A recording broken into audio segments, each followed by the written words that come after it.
Merci à tous d'être présents, malgré que ce soit en vidéo, visio. On va essayer de faire en sorte que ce soit le plus interactif et le plus intéressant possible. Donc maintenant, on va passer directement au cœur du sujet. Donc le but de cette présentation, c'est de parler du coup de la gestion du cuivre dans la lutte contre le mildiou, et c'est le retour d'expérience dans les fermes du groupe Défi sur les 6 dernières campagnes viticoles. Donc, rapidement, on va faire un petit retour sur ce qu'est AgroBioGironde. Donc, AgroBioGironde, c'est une association de loi 1900 composée de producteurs bio ou en conversion, et également d'acteurs du territoire qui soutiennent l'agriculture biologique, avec comme objectif de représenter et défendre les intérêts des producteurs bio en Gironde, travailler en synergie et dans la complémentarité avec l'ensemble des structures qui œuvrent au développement de la bio, accompagner techniquement les producteurs, développer des filières bio, locales, solidaires, en créant des synergies et dynamiques locales, accompagner les collectivités et entreprises dans leurs projets agricoles et alimentaires, et surtout promouvoir les cultures biologiques locales auprès des agriculteurs, des élus et du grand public. Donc, on va présenter aussi rapidement ce que c'est que le défi, parce que l'étude menée parle du coup du groupe défi d'AgroBioGironde. Donc, le programme défi, c'est un programme qui est national, avec une action majeure du plan Ecophyto. Donc, le but, c'est de la réduction de 50% des pesticides d'ici 2025. Donc, cet objectif, c'est éprouver, valoriser et déployer les techniques et systèmes économiques phytosanitaires. Donc, éprouver, on entend étudier et analyser les pratiques, créer des outils de communication pour valoriser ces pratiques et communiquer toujours plus sur les pratiques vertueuses des agriculteurs inclus dans ce plan. Donc, c'est quand même 3060 fermes engagées, dont un quart sont en agriculture biologique. C'est 257 groupes et dont 50 en viticulture, dont notre groupe, le groupe d'AgroBioGironde. Donc, la ferme défi, le groupe défi ferme d'AgroBioGironde, c'est 10 exploitations en bio et en biodynamie. Le groupe est constitué depuis 2016 avec des principales appellations comme l'AOC Bordeaux et Entre-deux-Mers, les principaux cépages, Merlot, Cabernet Sauvignon, un groupe 100% bio et quelques-uns en biodynamie, ça on verra un tout petit peu plus tard, avec une surface moyenne de 25 hectares et un IFT moyen de départ de 8,1. Donc, voilà, donc là, on a un tableau qui présente un petit peu le groupe défi ferme d'AgroBioGironde. Ce qu'il faut voir un peu à travers ce tableau, c'est que, donc, ce qui est intéressant, c'est que, bon, on a déjà toutes les appellations un petit peu caractéristiques de la région girondine et région bordelaise de façon générale. On a des années de conversion qui sont assez hétérogènes. Donc, on a par exemple certains, comme tout en bas, qui sont certifiés depuis 1997 et d'autres où c'est beaucoup plus récent, qu'en 2014 par exemple. Donc, c'est intéressant d'avoir la vision des viticulteurs qui sont certifiés depuis longtemps, des viticulteurs qui sont peut-être certifiés depuis plus moins longtemps, d'avoir un petit peu leur retour sur leurs pratiques. C'est ce qui fait un peu la force aussi de ce groupe. Avec une surface par domaine qui diffère également. Voilà, on a des domaines qui sont plutôt petits, donc de 1,9 hectare jusqu'à une quarantaine d'hectares. Les densités de plantation qui sont, quant à elles, à la plupart aux alentours de 3333, 4000, 5050, 7 hectares. Et comme je l'ai dit un peu avant, donc un groupe qui est 100% bio, avec une bonne partie qui est déjà en biodynamie, qui utilise aussi des PNPP. Certaines aussi de fermes sont aussi en polyculture et font aussi de l'élevage. Pardon, excusez-moi, juste de la polyculture. Donc, ce qui fait, une fois de plus, tous ces éléments font de ce groupe qui le rend très intéressant et permet d'avoir une vision un petit peu globale de tout ce qui se fait, en tout cas en viticulture, en Gironde, en fonction des différentes tailles de domaines, ou même depuis combien de temps les viticulteurs sont dans le monde de l'agriculture biologique. Donc, maintenant, revenons directement un peu à l'étude. Donc, le but de cette étude, donc, ça va être de faire un état des lieux des pratiques qui sont éprouvées par les viticulteurs du groupe Défi, d'AgroBioGironde, toujours dans le but de lutter efficacement contre le mildiou. Donc, à travers l'analyse des calendriers de traitement, donc des 10 viticulteurs du groupe, sur les millésimes donc, de 2014 à 2019.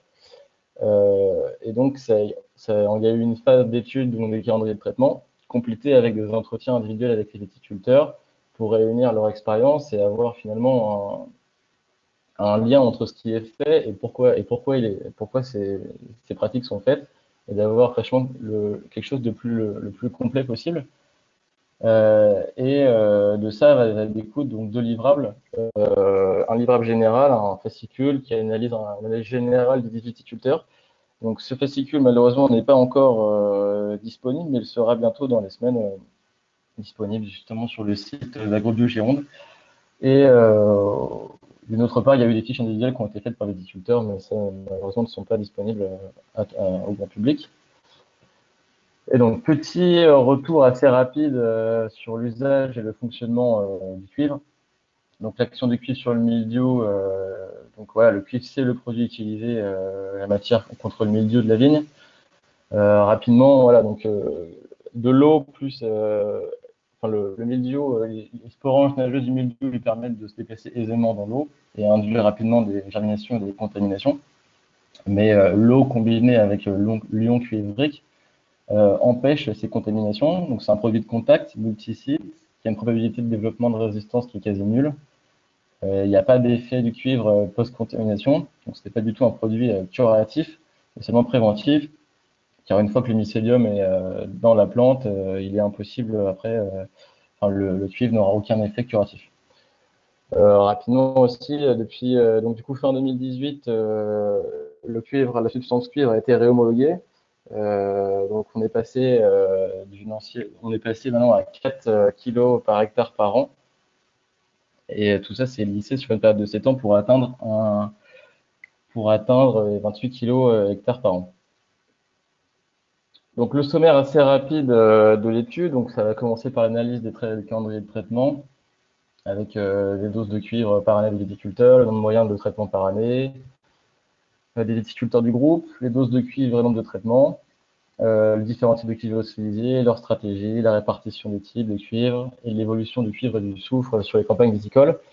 Après, il y aura une petite partie aussi sur les PMPP et la biodynamie, beaucoup utilisés par nos viticulteurs. Une partie également sur les méthodes de prophylaxie.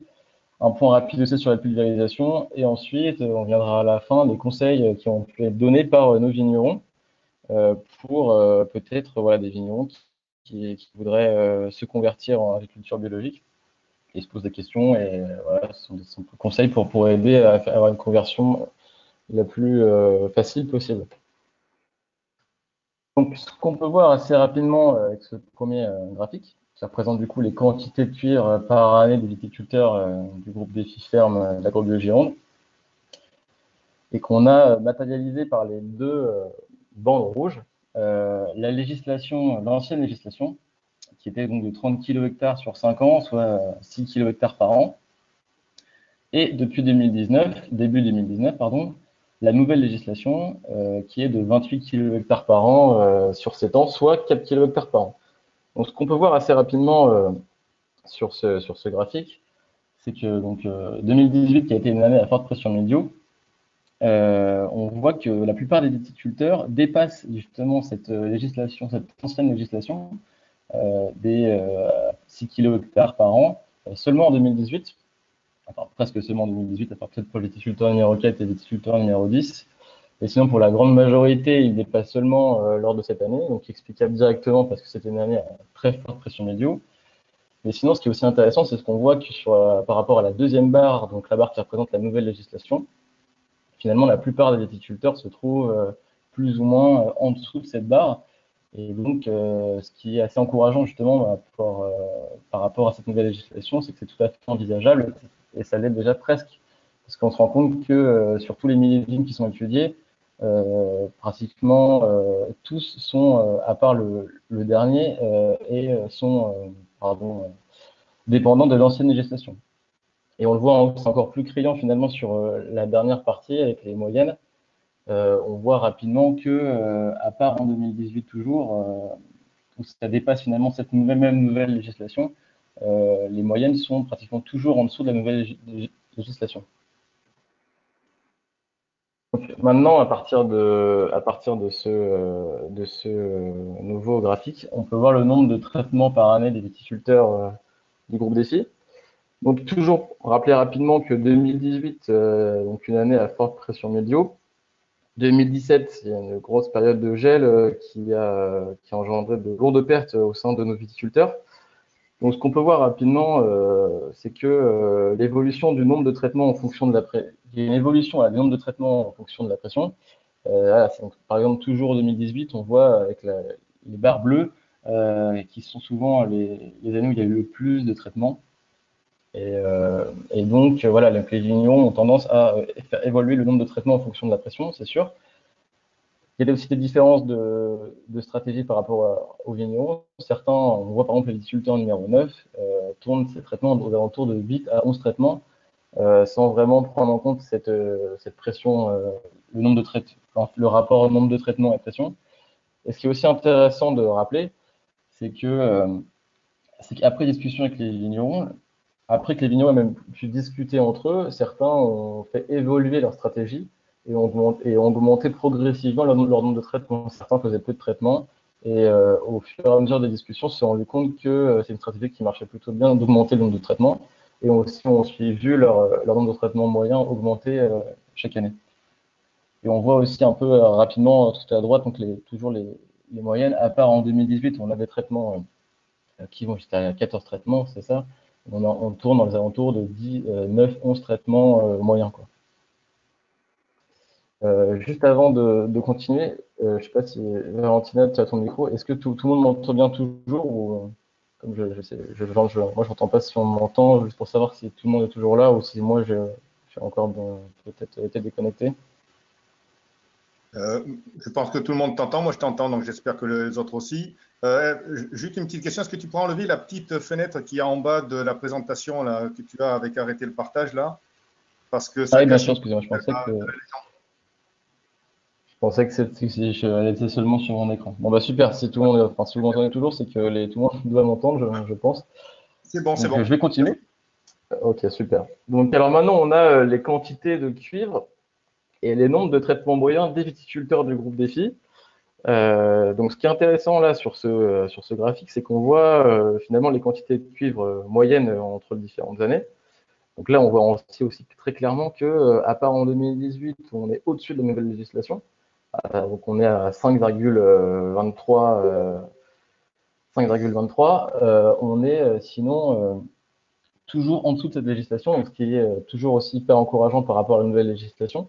On voit aussi que le nombre de traitements est quand même assez dépendant de la pression. On voit des années à faible pression milieu, par exemple là 2019 où il n'y a plus de traitement et toujours 2018 où on a des traitements beaucoup plus importants. Donc finalement, ce graphique nous conforte un petit peu dans les premiers graphiques. On voit vraiment que la quantité de cuivre, enfin, cette nouvelle législation est totalement envisageable et déjà pratiquement dans l'ensemble bien respectée par les viticulteurs du groupe. Et donc là, on en vient maintenant un peu à toutes ces moyennes et on a une quantité moyenne de cuivre sur les 6 campagnes qui est donc de 3,65 kg. Donc c'est encore une fois encore plus criant. Là, on est encore en dessous. Après, voilà, ce sont des moyennes, il faut prendre ça avec des pincettes, mais ça reste toujours aussi hyper encourageant par rapport à la nouvelle législation. On a un nombre de moyens de traitement voilà, de 11, un rendement moyen de 40,5 hectolitres hectares et un rendement moyen sans 2017 de 45 hectolitres hectares. Donc on a choisi aussi de donner ce rendement moyen sans 2017 parce que finalement, donc 2017 qui a avec le gel a entraîné beaucoup de pertes. Et donc certains ont même vu leur rendement presque nul, donc certains n'ont même pas récolté. Donc c'était peut-être un peu plus de valeur de donner finalement ce rendement moyen sans 2017. Et dernière petite remarque pour rappeler toujours que sur les 5 des 6 millésimes étudiés, la législation autorisait jusqu'à 6 kg de cuivre métal.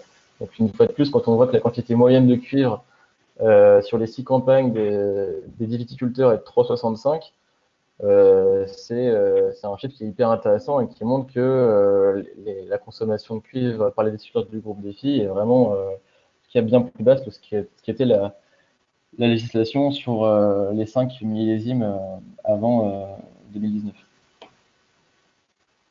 Donc maintenant, passons un petit peu au cœur du sujet, donc la stratégie qui est utilisée par les vignerons du groupe des Fermes, la groupe BioGironde.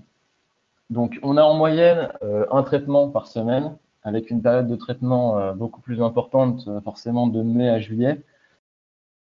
On a une adaptabilité en fonction de la pluviométrie annoncée. Donc ça, on a parfois voilà, des 3 semaines sans traitement, comme on a pu avoir cette année en 2020. On peut aussi avoir 2 traitements dans la même semaine lorsqu'il y a plusieurs épisodes orageux, par exemple, et pour toujours être protégé par rapport aux futures pluies contaminatrices. Et aussi, ce qui se ressort beaucoup des entretiens et des calendriers de traitement, c'est de commencer les campagnes viticoles par des traitements à très faible dose et augmenter progressivement. Donc, quand je dis très faible dose, j'entends des doses inférieures à 200 grammes de cuivre métal. Donc, maintenant, prenons par exemple un des viticulteurs du groupe, donc le viticulteur numéro 6.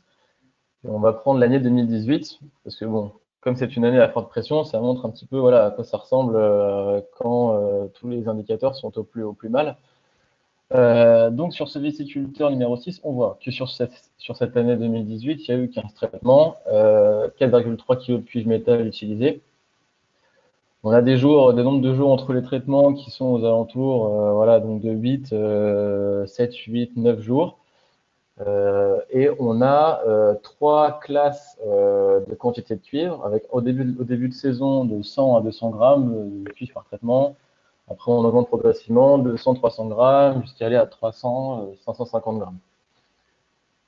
Ensuite, prenons un deuxième viticulteur, le viticulteur numéro 8, qui lui est à 12 traitements et qui a utilisé 3,9 kg de cuivre métal, qui a aussi 3 classes de quantité de cuivre, donc de 0,8 à 180 grammes, 180 à 390 et 390 à 590. Après, ce qui est très intéressant à voir avec ces deux exemples, donc déjà, il faut savoir que ces deux vignerons sont géographiquement assez proches. Donc, ce qui nous permet d'avoir une hypothèse que la pluviométrie est assez semblable, même si, bon, forcément, ça reste qu'une hypothèse. On l'a bien vu, la pluviométrie a tendance à évoluer assez rapidement en fonction de où on est. Il se trouve que le viticulteur numéro 6, celui qu'on a vu juste avant, avait fait un rendement moyen de 42 hectolitres pour l'année 2018. Et ce viticulteur-là, le viticulteur qui est présenté sur ces diapositives, n'a fait que 17 hectolitres hectares. Donc, ce qui est intéressant maintenant de comprendre, on va essayer de comprendre pourquoi il y a cette différence finalement qui est importante, aussi importante, de rendement moyen sur l'année. Donc, premièrement, on a vu que le premier a fait 15 traitements, ce viticulteur en a fait 12. Donc, l'hypothèse qu'on peut sortir en premier, c'est que c'est le viticulteur numéro 6 a peut-être mieux placé ses traitements, comme il en a fait plus, que le viticulteur numéro 8. Donc, on va essayer de comprendre quels traitements peut-être ont été mieux placés. Voilà, on va vraiment essayer de comprendre quelle est la grosse différence entre ces deux viticulteurs. Donc, on va reprendre toujours le même calendrier de traitement du viticulteur numéro 8. Donc, pour rappel, celui qui a fait 17 hectolitres hectares. Et on va y ajouter progressivement les traitements supplémentaires qu'a fait le viticulteur numéro 6, qui lui avait fait 42 hectolitres hectares. Donc, nos deux grandes hypothèses, au vu de la pluviométrie, c'est que le 10 juin, il y a eu un épisode orageux qui a engendré 40 mm de pluie, donc qui peut être totalement une des causes de cette baisse de rendement, ou qui a pu entraîner en tout cas des grands départs de mildiou, ce qui fait de ça une grande pluie contaminatrice. Et un autre épisode, le 5 juillet, de 20 mm, qui lui aussi est possiblement la cause d'un grand départ de mildiou. Donc, si maintenant on y ajoute au calendrier de traitement là les traitements de l'autre vigneron, on se rend compte que bon, finalement l'autre vigneron, le viticulteur numéro 6, lui a traité aussi son premier traitement aux alentours du 28 avril, a rajouté un traitement le 19 mai de 100 grammes, qui finalement lui nous intéresse assez moyennement parce qu'il n'explique pas forcément cette grande différence entre les deux vignerons. On a ensuite un autre traitement le 3 juin, pareil, de 270 grammes. On lui aussi explique pas forcément cette grande différence. Maintenant, il y a eu un autre traitement supplémentaire le 22 juin de 395 grammes, Donc là aussi, on n'arrive toujours pas à expliquer forcément cette grande différence qu'il y a pu y avoir entre les deux vignerons. Mais ce qui est intéressant, c'est le dernier traitement qui a été positionné par le viticulteur numéro 6, que le viticulteur numéro 8 n'a pas fait. C'est ce traitement le 4 juillet de 550 grammes. Et on se rend compte que l'épisode pluvieux, c'était le 5 juillet. Donc ce traitement a été fait juste avant cet épisode orageux qui a pu induire une pluie contaminatrice et donc entraîner des départs de milieu très importants dans la parcelle. Donc, ce qu'on peut essayer de sortir un peu de tout ça, ce qu'on a essayé d'illustrer à travers ces exemples-là, c'est que finalement, une des choses les plus importantes dans la stratégie de lutte contre le mildiou, c'est de placer ces traitements juste avant les pluies contaminatrices, ce qui en fait aussi une difficulté très importante parce que la pluie est très changeante, et d'essayer toujours de respecter cette fenêtre de tir. Et comme on peut le voir par exemple via cet exemple-là, parfois une fenêtre de tir manquée induit des pertes colossales. Donc là, je le rappelle toujours, hein, le premier viticulteur 6,42 hectolitres, mais celui-là n'en a fait que 17. Donc vraiment, on a une perte qui est très très importante. Et donc là, ça illustre vraiment très bien, et c'est très criant finalement, qu'une fenêtre de tir manquée a des répercussions énormes sur le domaine. Pour aussi toujours un petit peu illustrer cette fenêtre de tir manquante. Donc là, c'est une imprime écran d'un logiciel qui est utilisé par AgroBioGironde. Parce qu'AgroBioGironde est en train d'évaluer un outil à la décision qui est modélisé par l'IFV, qui prend en compte les données météorologiques et informe les vignerons pour savoir quand traiter. Donc, ce qu'on peut voir assez rapidement pour essayer d'expliquer un petit peu cette image, les grandes bandes bleues qui sont disposées en bas représentent les précipitations. Les petites flèches rouges qui descendent vers le bas avec un M au-dessus sont les traitements. Et ensuite, à côté, on a des grandes barres rouges qui représentent le moment où la vigne est protégée. Et les éclairs rouges, eux, représentent les pluies contaminatrices. Donc, ce qu'on peut voir très rapidement, je vais essayer de déplacer mon curseur. Je ne sais pas si vous pouvez le voir, mais bon, je vais essayer de le placer au mieux. On voit qu'il y a eu des fortes précipitations aux alentours juste avant le 15 juin et que la vigne n'était pas du tout protégée, enfin, d'après ce que nous sort ce logiciel. Il y a eu une pluie de il y a eu 4 pluies contaminatrices qui ont induit des départs de mildiou importants. On le sait parce que maintenant, avec le recul, nous, on étudie en expé cette parcelle et on sait que c'est à partir de ce moment-là, enfin, on a théorisé que c'était à partir de ce moment-là que les gros départs de mildiou ont eu lieu dans cette parcelle test. Donc, une fois de plus, cet exemple nous montre toujours que finalement, une fenêtre de tir parfois est vraiment ce qui est parfois le plus décisif dans la protection du vignoble. Donc, aussi, après avoir montré des années très compliquées comme 2018, c'est aussi important de montrer à quoi ressemble finalement une année un peu plus simple, même beaucoup plus simple. Donc, l'année 2019 où la pression mildiou était très faible. Donc là, j'ai toujours repris les deux mêmes viticulteurs. Donc, le viticulteur numéro 6, donc là, on est sur 50 hectolitres hectares de rendement moyen avec deux classes de quantité de cuivre. Donc, ça va de 0,8 à 200 et ça va au maximum à 260 grammes. On a 11 traitements, seulement 2 kg de cuivre métal utilisé. Et pareil pour le viticulteur numéro 8, qui lui, cette fois, a fait 62 hectolitres et a aussi deux classes de traitement allant de 0,5 à 100 et de 150 à 290. On est toujours sur 11 traitements à peu près. Et là, on est vraiment très faible. On est à 1,4 kg de cuivre métal utilisé. Donc, à partir de ça, on va essayer de présenter un peu ce qui est ressorti des entretiens avec les vignerons et quel est l'intérêt finalement de cette stratégie. Donc, l'intérêt premier, c'est de protéger la vigne tout au long de sa croissance, comme éviter aussi la contamination des organes néoformés, feuilles, inflorescences et baies, pouvoir traiter avant chaque pluie contaminatrice. Donc, comme on l'a bien illustré avant, donc ça peut être vraiment très très dommageable pour le domaine si le traitement ne peut pas être réalisé.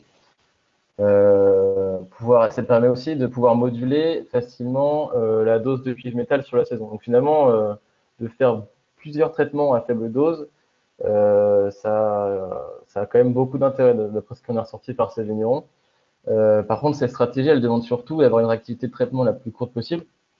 Donc, par activité, on entend donc le temps nécessaire pour traiter l'ensemble du domaine. Elle demande aussi de pouvoir s'adapter à l'évolution des prévisions météo qui sont très très changeantes. Et si besoin est, de pouvoir traiter le week-end et les jours fériés. Maintenant, rapidement, on va présenter un petit peu les moyens de décision de traitement des viticulteurs du groupe. Donc, ça va de l'utilisation des prévisions météo par plusieurs applications et sites web, donc, comme Morcast, Météo Ciel, Météo 60, Météo France. Utilisation de stations météo personnelles, comme on peut voir sur la photo en bas à droite, qui est une des stations météo personnelles d'un des viticulteurs du groupe. La mobilisation de conseillers techniques. Ensuite, l'utilisation de stades phénologiques clés. Donc, on est de 5-6 feuilles jusqu'à fin de la fleur, avec aussi une protection maximale à la chute des capuchons floraux jusqu'à la fermeture. C'est ce qui est beaucoup ressorti des entretiens. Avec un dosage en début de saison avec 60 grammes de cuivre métal et puis 400 grammes maximum en fonction de la saison. Utilisation du bulletin de santé du végétal. Pour ceux qui sont adeptes de la biodynamie du groupe, donc il y a aussi l'utilisation du calendrier lunaire, qui permet de savoir un peu quand traiter en préventif. Les bulletins techniques d'agrobiologie et l'observation toujours de la pousse de la vigne et savoir quand gérer l'ouverture de buse sur le pulvérisateur, justement en fonction de la pousse.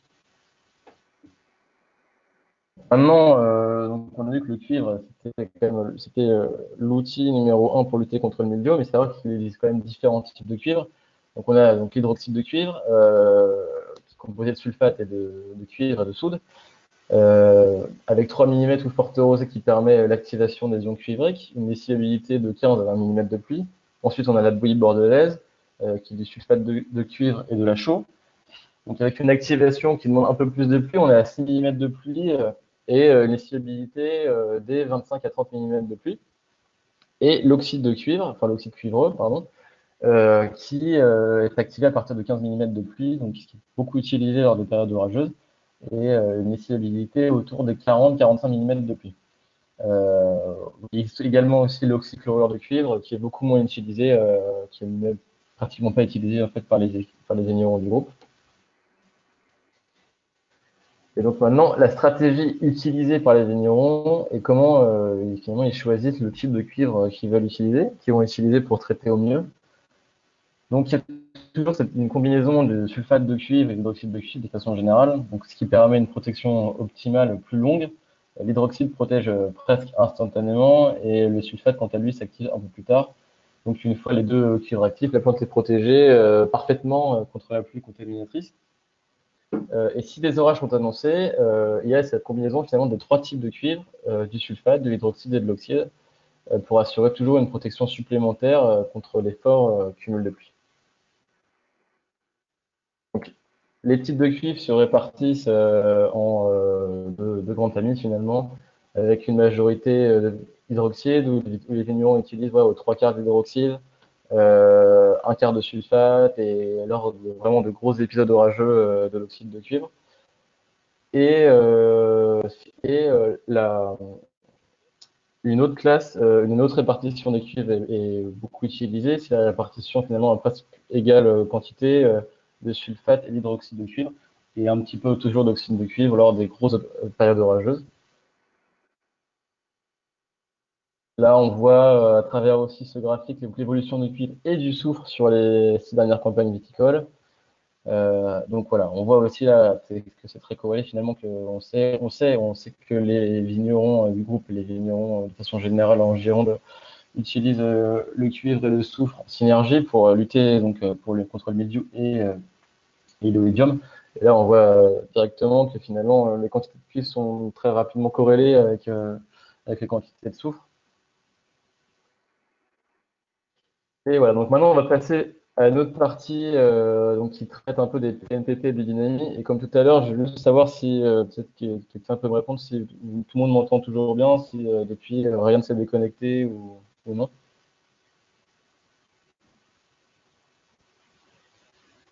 A priori, c'est bon. Ok, super. Très bien, merci beaucoup. Donc, cette partie-là, donc PNPP biodynamie, donc PNPP, c'est donc des préparations naturelles et peu préoccupantes, pardon. C'est composé de deux types de substances, toutes les deux d'origine exclusivement naturelle. On a les substances de base avec des actions phytosanitaires.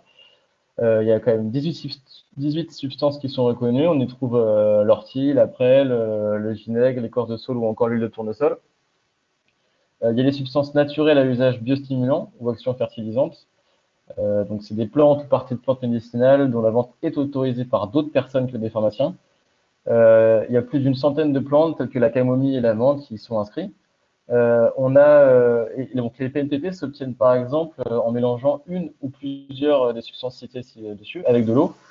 Donc macération qui permet par exemple d'obtenir des purins par exemple, ou en réduisant la plante en poudre après l'avoir séchée et la dilution avec de l'eau. Donc, et la biodynamie, un petit rappel un peu rapide, le but, c'est quand même de préserver la vie du sol et de stimuler les capacités de défense de la plante, ne pas traiter la vigne contre les maladies, mais corriger le déséquilibre qui les crée. Et c'est l'utilisation du coup de préparation à base de matières animales, végétales ou minérales, appliquées en dose homéopathique à la vigne en fonction du calendrier lunaire. Et donc maintenant, on va voir un petit peu les autres produits que les produits sucriques, qui sont utilisés par les vignerons du groupe Défi pour améliorer l'utilisation des cuivres, ou même pour essayer de pallier et de toujours pouvoir réduire l'utilisation, les quantités de cuivre utilisées chaque année. Donc on a par exemple l'héliosol, qui est un adjuvant, sont en fait des terpènes qui permettent une meilleure pulvérisation, permettent d'éviter les dérives lors de la pulvérisation, permet aussi de sécher les spores de mildiou et du coup de diminuer la prolifération du champignon. Donc voilà, par exemple, on a des viticulteurs numéro 5 qui nous disent que c'est vraiment un effet collant et que finalement les terpènes sont très utiles pour sécher les spores de mildiou. On a aussi le Prévam essentiel limonicide, qui sont des produits de biocontrôle, mais qui ont un petit peu les mêmes facultés, avec des terpènes d'orange qui ont toujours ces facultés de pouvoir sécher les spores de mildiou, donc qui sont très intéressants pour réduire les cuivres, mais bon, qui malheureusement sont quand même assez coûteuses. On a ensuite du talc, le talc de Luznac ou Envelope, qui sont des produits qui sont utilisés donc, pour limiter l'humidité sur la vigne. Permet aussi de protéger des coups de soleil et utilisé comme barrière à insectes. Mais c'est vraiment les propriétés hydrophobes qui sont vraiment utiles contre la rosée, qui permettent voilà, d'éviter les départs de contamination. On a le cuivrol, qui est un engrais foliaire qui est utilisé, qui produit un produit qui est à base de cuivre, qui est aussi utilisé par les vignerons. On a l'adicupère, qui est aussi un autre produit à base de cuivre. Donc là, c'est du gluconate de cuivre. Il est censé être systémique. Il est utilisé en complément des cuivres pour lutter contre le mildiou, surtout sur les jeunes pousses. C'est l'utilisation qu'en fait en tout cas le viticulteur numéro 2. On a l'Epsotope, qui est un engrais foliaire, qui est un produit à base de magnésium. Et vraiment, ce produit est utilisé pour aider la vigne à repartir, par exemple sur certains porte-greffes. On a la décoction prêle, qui est beaucoup utilisée. Donc, il y a des capacités, des propriétés anticryptogamiques qui induisent une structure végétale beaucoup plus résistante. Et il y a aussi cet esprit biodynamique qui est revenu plusieurs fois, qui nous dit finalement que l'utilisation de ces décoctions de prêle envoie des informations aux champignons et peut-être permet aussi de laisser les champignons au sol. En tout cas, ça, c'est ce qui ressort voilà, un petit peu de ça. C'est un peu l'esprit dynamique, biodynamie. Donc, c'est aussi l'intérêt de ce produit-là dans cet esprit-là. Aussi qui est utilisé contre le black rot ou qui permet aussi de sécher les excès d'eau et calmer la pousse. On a aussi la tisane de consoude qui, elle, répare et cicatrise la vigne, pardon. Elle offre aussi un feuillage beaucoup plus résistant, renforce les cellules végétales, aussi des propriétés d'amélioration de la circulation de la sève, par exemple, dans le végétal. Et qui voilà toujours cette idée de réparer et cicatriser la vigne, beaucoup utilisée pour ces vertus-là. Et on a aussi les extraits fermentés de l'ortie, donc c'est grandement utilisé par la plupart presque des vignerons du groupe Défi. Donc les extraits fermentés, ça permet surtout de renforcer les cellules des feuilles, qui sont donc c'est riche en silice, ça donne de la vigueur. On peut aussi la préparer en avance, donc ça permet de l'utiliser assez rapidement. Ça fait circuler la sève activement, elle est riche en fer et en azote. Donc voilà, il y a toujours cette cas, donc ça stimule les défenses et vraiment offre beaucoup de vigueur à la vigne. Maintenant, on va en venir un petit peu aux méthodes de prophylaxie qui sont utilisées par les vignerons du groupe. Donc, on a les pamperages de pieds précoces, donc pour vraiment garder le pied de vigne propre et éviter les échelles à milieu, favoriser la circulation de l'air entre les rangs pour sécher plus rapidement le feuillage et les grappes. Après, surtout les pluies contaminatrices et aider aussi la rosée à sécher plus rapidement. Les pamperages de tête, des têtes sont toujours pour aérer le feuillage, aider les grappes à se développer dans un environnement plus ventilé et plus sain. Un premier levage le plus tôt possible, donc toujours pour redresser les rameaux, pour offrir une meilleure circulation de l'air dans le feuillage et éviter surtout, une fois de plus, les contacts entre le sol et le feuillage. C'est un peu aussi l'idée des échelles à mildiou pour les pamperages de pied, pour éviter que le champignon colonise très rapidement le, le cep. Contrôler aussi la hauteur de l'herbe dans les rangs enherbés. Parce qu'en effet, une herbe trop haute, ça peut devenir vraiment un vecteur de contamination, tout comme les pampres de pied finalement. Et un enherbement haut favorise surtout une humidité qui peut être propice au développement du mildiou. Et un dernier point, ça peut être limiter la vigueur de la vigne, parce que bon, les vignes peu vigoureuses, on a vu qu'elles étaient quand même beaucoup moins sensibles au mildiou. Il faut donc essayer de trouver un équilibre entre rendement et vigueur pour réduire les contaminations de mildiou. Et maintenant, petit point assez rapide sur la pulvérisation, parce que c'est aussi, finalement, une fois qu'on a appris comment gérer au mieux les cuivres, comment les utiliser, comment placer ces traitements, avoir les traitements le plus optimal possible, l'élément qui vient, aussi un des éléments qui est très important, c'est la qualité et surtout la pulvérisation. Donc on va faire un point assez rapide sur la pulvérisation. On ne sait pas du tout un guide de pulvérisation, mais ça permet aussi d'avoir une vision voilà, de ce qui est fait, de ce qui est utilisé par les vignerons du groupe Défi, des groupes de Gironde. Donc on a des types de pulvérisateurs, on a plus de la moitié des viticulteurs, ils utilisent des pulvérisateurs aéroconvecteurs à jet porté. On a un volume de pulvérisation en début de saison qui varie de 50 à 70 litres par hectare, pour finir en fin de saison de 180 à 200 litres hectare. On a une vitesse de traitement qui varie au sein du groupe de 4 à 7 km/h. Et les vignerons du Pas la groupe. diapositive, Simon. Pardon? On ne voit pas la diapositive, Simon. Ah, oula. On est toujours sur la Pardon. prophylaxie là. Ok. Est-ce que vous la voyez maintenant? Non, toujours pas. En tout cas, pas pour ma part. Ok, attendez, je vais essayer peut-être de relancer ça. C'est les aléas du direct. Alors. Là, toujours rien. Là. Non. Ok. Alors, attendez. Suffit. Je vais arrêter le partage et je vais le remettre.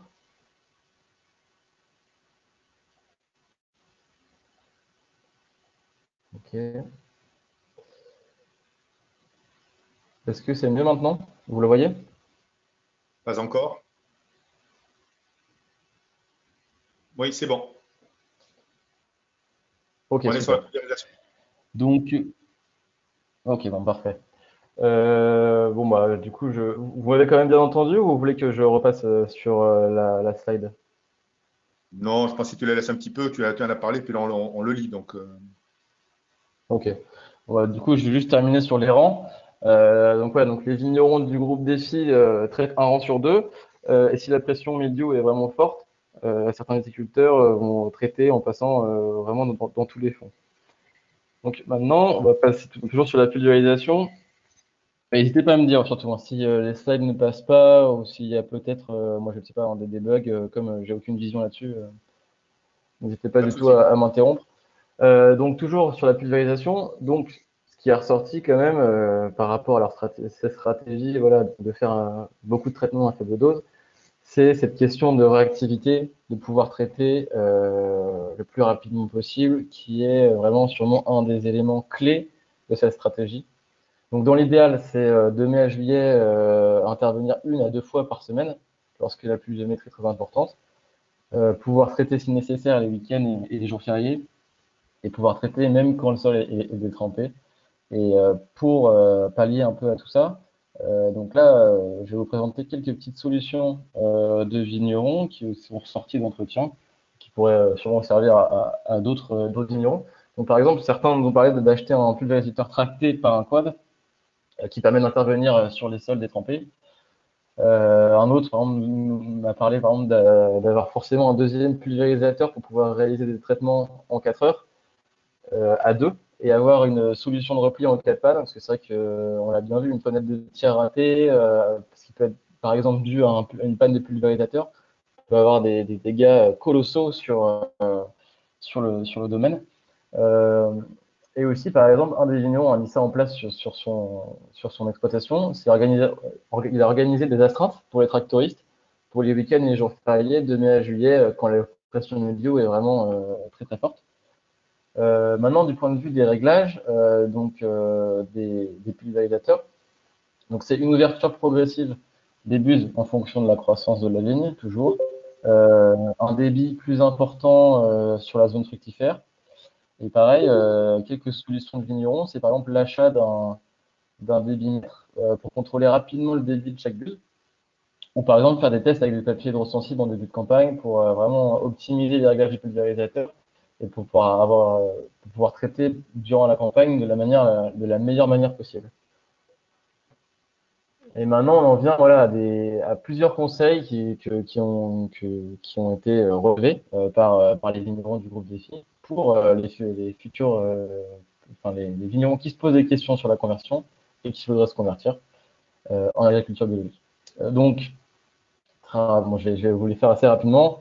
Donc, premièrement, c'est de voilà, donc mettre du cœur dans la conversion, ne pas se lancer seulement dans la conversion par simple intérêt économique, parce que c'est sûr que la conversion demande beaucoup d'énergie, et forcément, si on ne croit pas forcément dans la démarche agriculture biologique et à ce qu'on fait, il y a de grandes chances qu'on n'y arrive pas et qu'on se décourage assez rapidement.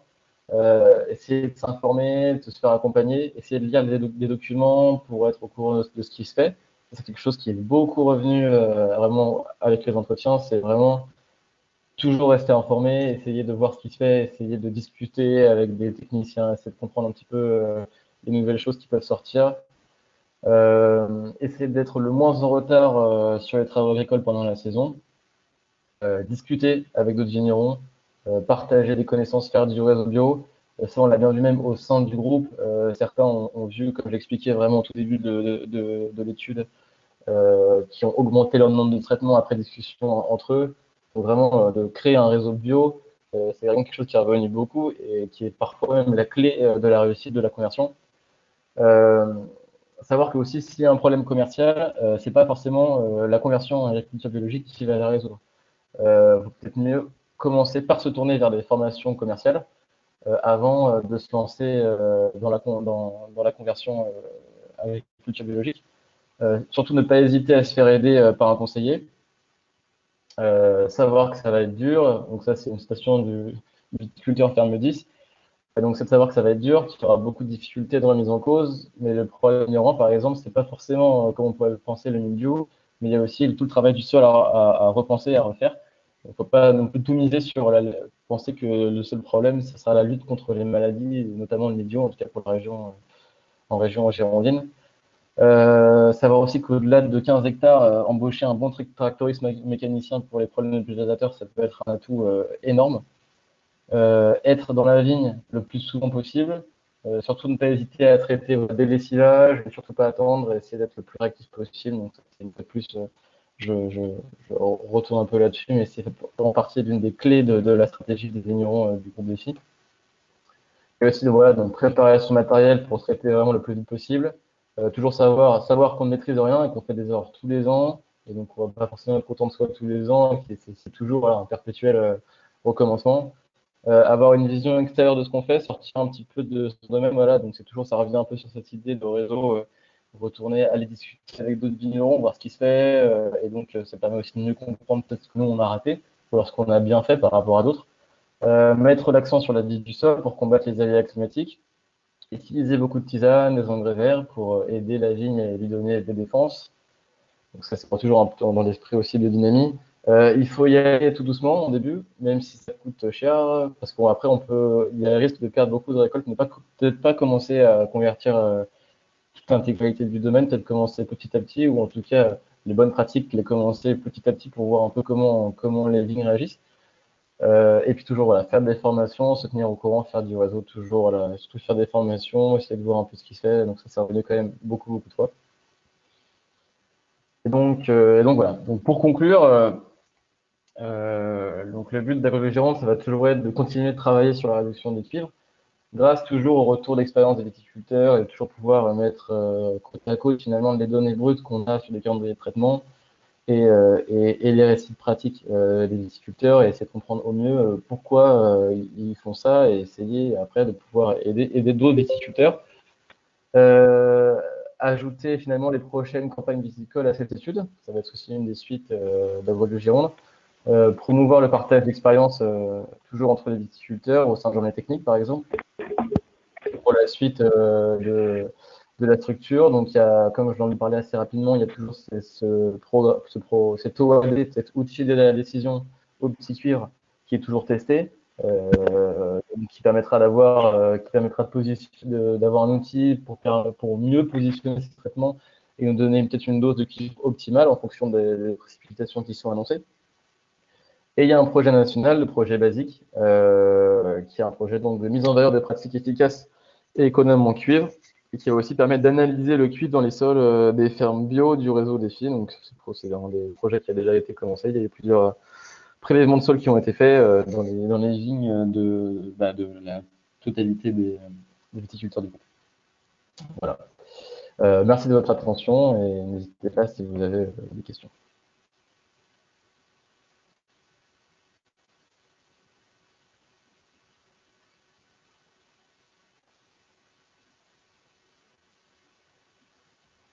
Du coup, ouais. Merci Simon, oui. Valentina? Non, mais vas-y, du coup, Étienne, est-ce que tu as t'as des questions à poser? Ouais. Alors, effectivement, il y a eu deux questions qui ont été posées. Donc, tout d'abord, une par Monsieur Ougou, donc, qui demandait si dans les viticulteurs qui avaient été montrés là sur la présentation, est-ce que c'était le même pulvé qui avait été utilisé? Donc, a priori, j'ai répondu non. Je pense que tu vas nous confirmer, Oui. sinon, sur des propriétés Oui, différentes. non, ils ont tous des pulvés différents et comme je dis, certains ont des aéroconvecteurs et certains même ont d'autres types de pulvés en fait. Maintenant, vraiment, ils ont chacun leur pulvé. Alors vis-à-vis de ça, si on peut revenir un peu sur même temps sur la présentation que tu en as faite, hein, c'est en fait le pulvé n'est pas forcément discriminant dans la forme du pulvé. Donc c'est pas forcément un pulvé pneumatique ou un jet porté, etc., qui peut être vraiment discriminant. C'est vraiment la qualité d'application. Donc on peut avoir une vieille rougne d'un tracteur, pardon, d'un vieux pulvé qui va a priori mieux traiter qu'un matériel neuf qui sort du magasin mais qui n'a pas été réglé. Voilà. Donc, bon, après, il y a quand même certains pulvés qui ont, on va dire, de par leur construction, des faiblesses. On sait très bien, par exemple, les pulvés sur les enjambeurs ont tendance à avoir une faiblesse vis-à-vis de la soufflerie. Donc, forcément, il y a certains pulvés qui, de base, sont déjà un petit peu moins performants. Mais après, quel que soit le mode de fonctionnement, s'il est bien réglé et s'il est utilisé dans le maximum de ses capacités, ce n'est pas forcément ça qui est le plus discriminant entre les exploitations. Comme l'a montré Simon, c'est principalement les positionnements des traitements. Donc ça, c'est clair qu'il en a parlé. C'est la réactivité, donc pouvoir traiter vraiment au plus près possible des pluies.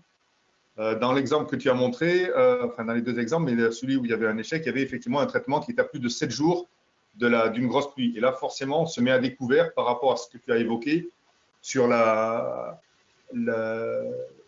surface foliaire ou les organes néoformés qui n'auront pas été protégés entre-temps. Et ça, c'est vraiment très important. Donc, pouvoir traiter toujours au plus près des pluies.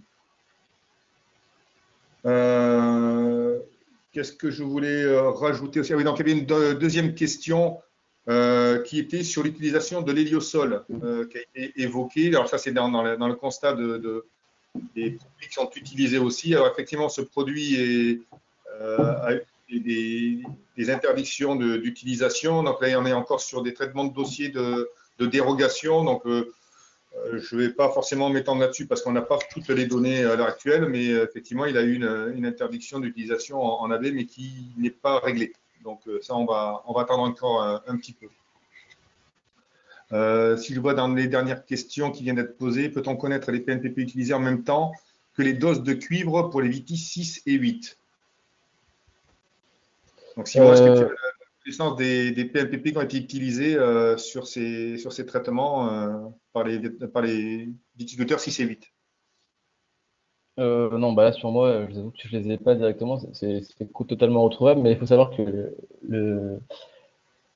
les viticulteurs 6 et 8 utilisent, en tout cas tous ceux qui ont été cités. Enfin, il y en a surtout un qui est déjà en biodynamie, donc il utilise énormément de PNPP. En fait, les deux utilisent énormément de PNPP en fait. Donc après vous dire lesquels ont été utilisés par rapport avec les traitements en plus, là je n'ai pas les données sur moi. Là. Si tu veux, Simon, je peux, enfin, en général, je dirais, je ne sais pas qui sont les 6 et 8, mais en général, de toute façon, beaucoup en biodynamie, on démarre sur, on va dire, ortie-prêle. C'est souvent les départs, je dirais, de saison qui se font là-dessus. Et après, bon, là, après, ça dépend suivant les personnes, mais je veux dire, il y a pas mal de choses comme la reine des prés ou le sol qui est souvent employé. Voilà, ce sont des, enfin, voire après consoude, sauge, etc. Mais je veux dire, les plus courantes sont souvent ceux-là, sol, ortie, prêle. Voilà. C'est souvent dans ces plantes-là, enfin, dans ces PNPP que les gens en trouvent. Après, chacun, il y en a qui font de tout. Hein. Il y en a qui font de la camomille, il y en a qui font du pissenlit, il y en a, voilà. Chacun met un peu comme il le sent, et puis en fonction aussi souvent des plantes qu'il a chez lui. C'est un peu le. Voilà. Après, je ne pense pas qu'il y ait systématiquement, à part le début de saison où beaucoup utilisent systématiquement l'ortie et la prêle. Après, c'est un peu en fonction du viticulteur et de son ressenti, quoi. Si on voulait revenir sur les paramètres importants là, par rapport à l'usage du cuivre, donc on l'a vu, c'est les positionnements. Ça, c'est clair que les positionnements est un des facteurs vraiment prépondérants sur la réussite, et surtout sur la réussite de la couverture du feuillage et de la vigne, hein, le plus tard possible et le plus près des pluies contaminatrices. Ce qui n'est pas forcément tout à fait ressorti, mais on revoit dans les calendriers de traitement aussi, c'est que le nombre de traitements n'est pas forcément discriminant, c'est-à-dire qu'on peut avoir des viticulteurs avec des traitements relativement faibles en nombre de traitements, mais des réussites, parce que simplement, ils ont ciblé principalement les pluies, les contaminatrices. Voilà. Et il y a des fois des traitements qui peuvent être donc allégés, c'est-à-dire on peut rallonger les cadences parce qu'il n'y a pas les conditions favorables, il n'y a pas de pluie, alors que d'autres vont faire des traitements intercalés, mais qui ne servent pas à grand-chose. Voilà. Donc, le nombre de traitements n'est pas forcément discriminant. Il y a un minimum à faire en fonction de la pluviométrie, mais après, on n'est pas forcément à un ou deux traitements près. La différence peut se jouer uniquement par rapport au positionnement. Il y avait aussi, donc, sur la qualité de traitement, donc là, c'est indéniable aussi, puisqu'on est sur un produit de contact. Donc, tu l'as évoqué sur différentes diapos et à différents endroits. Il y a la qualité propre du traitement. Donc là, c'est vraiment de la qualité de pulvérisation, la taille des gouttes, etc. Et ensuite, la couverture face par face ou le volume complet de la végétation qui peut être traitée. On voit souvent des défaillances avec des traitements qui ne sont pas faits en face par face direct ou indirect au moment cruciaux, donc à des stades clés de la protection. Comme tu l'as dit, certains viticulteurs vont passer avec des aéros tous les 2 rangs habituellement, mais en cas de forte pression, ils vont passer tous les fonds. Ça, c'est aussi un paramètre très important à bien évoquer. Il faut vraiment qu'il y ait une couverture parfaite dans les phases les plus critiques de la protection. Et comme tu l'as dit, ça sous-entend une capacité de traitement pour l'exploitation qui soit calibrée par rapport à la surface. Il faut effectivement, sur le papier, nous, ce qu'on dit, c'est qu'il faut être dans la capacité à traiter l'intégralité de son vignoble en moins d'une journée et en face par face. Voilà. Quand ça, on a ça sur le papier, normalement, on a tous les atouts pour pouvoir bien protéger. Et enfin, tu as parlé des différentes formulations de cuivre qui ont été utilisées. Alors, nous, depuis 2001, à la Chambre d'agriculture, on mène des essais sur les réductions de cuivre. Donc, avant la mise en œuvre de la première réglementation sur la limitation à 6 kg, on avait déjà travaillé sur les cuivres, sur les doses, sur les quantités finales à l'année et sur les formulations de cuivre. Dans les divers essais qu'on a menés, on n'a jamais montré de différence significative entre les formulations de cuivre, hydroxyde et bouillie bordelaise. Donc, ce n'est pas pour nous le facteur, une fois de plus, le plus important, puisqu'on n'a pas de différence significative, mais clairement, c'est le positionnement. Ça, il faut vraiment insister là-dessus. Et après, tu as parlé de lessivabilité. Alors, je sais que tu avais préparé une diapo, je ne sais pas si tu l'as toujours dans ta présentation, oui, sur le lessivage du cuivre, parce voilà, qu'il y a des données qui sont théoriques et qui datent, qui sont un petit peu anciennes, donc sur ce que tu as évoqué, sur la mise en action du cuivre et sur le côté lessivage du cuivre.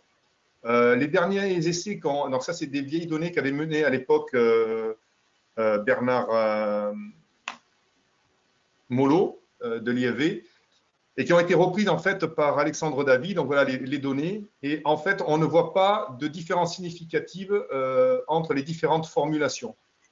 Clairement, ce qui est le plus impactant sur le côté lessivage, c'est les 5 premiers millimètres de pluie qui sont lessivés.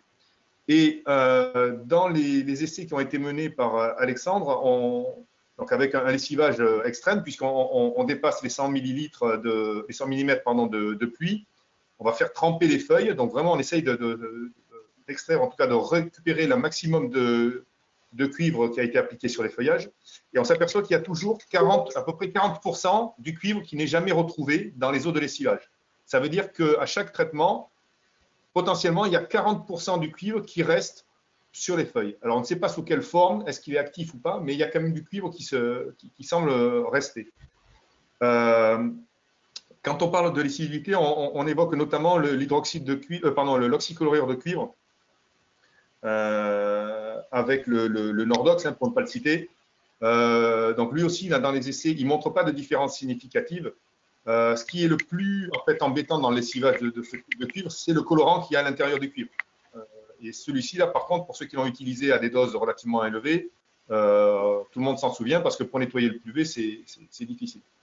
Donc en fait, les formulations de cuivre par rapport au lessivage sont peu discriminantes.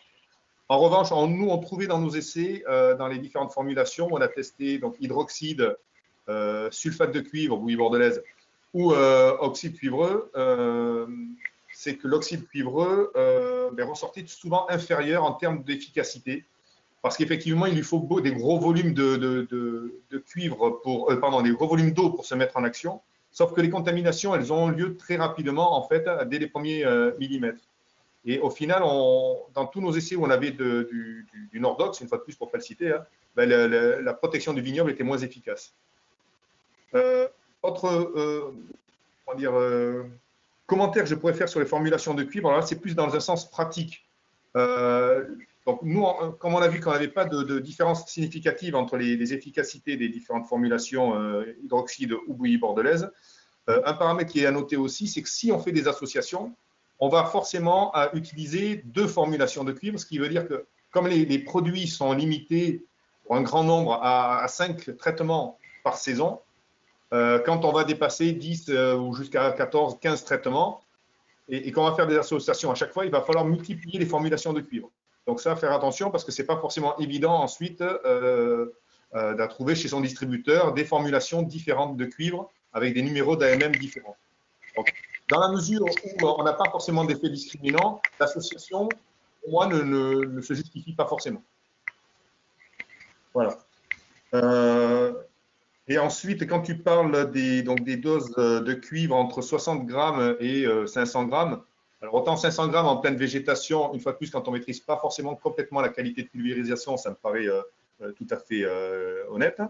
Par contre, les 60 grammes, attention, parce qu'il faut vraiment remettre dans le contexte d'une application en début de saison avec une pulvérisation bien ciblée. Dès qu'on va avoir des pulvérisations qui sont un petit peu défaillantes en termes de qualité et d'apport du cuivre sur le feuillage, 60 grammes peut être un petit peu faible. Donc, c'est à adapter cette dose minimum, à adapter en fonction de la qualité de pulvérisation. Voilà, un bon pulvé, on va pouvoir descendre en réduction de dose. Dès qu'on a un pulvé qui est un petit peu moins performant, faire très attention sur les réductions extrêmes de dose.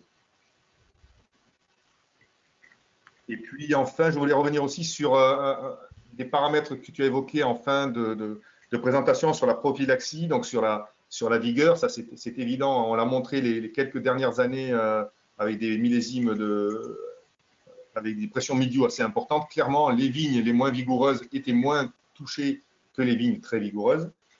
Et j'insisterai un petit peu plus, moi, sur les levages, et notamment, effectivement, les premiers levages, parce que, effectivement, les rameaux qui peuvent traîner au sol en début de saison peuvent être contaminés. Et quand on va relever cette végétation dans le plan de palissage, forcément, le milieu, il n'aura plus qu'à redescendre. Je mettrai peut-être un impact un peu moins important sur les épamprages, parce que même s'ils sont contaminés, si on fait un épamprage après rapidement, donc si on a été à la bourre, hein, mais si on fait un épamprage après rapidement, une fois qu'on commence à voir les premières contaminations, on peut extraire ces pieds ou ce feuillage contaminé. Ce qui n'est pas le cas quand on fait l'élevage, parce que si c'est les rameaux principaux qu'on va relever, ceux-là, on ne va pas pouvoir les éliminer et malheureusement, ils sont contaminés, ils contamineront le reste. Donc le levage est un effet très important sur la réussite aussi derrière, notamment par rapport à la qualité de pulvérisation.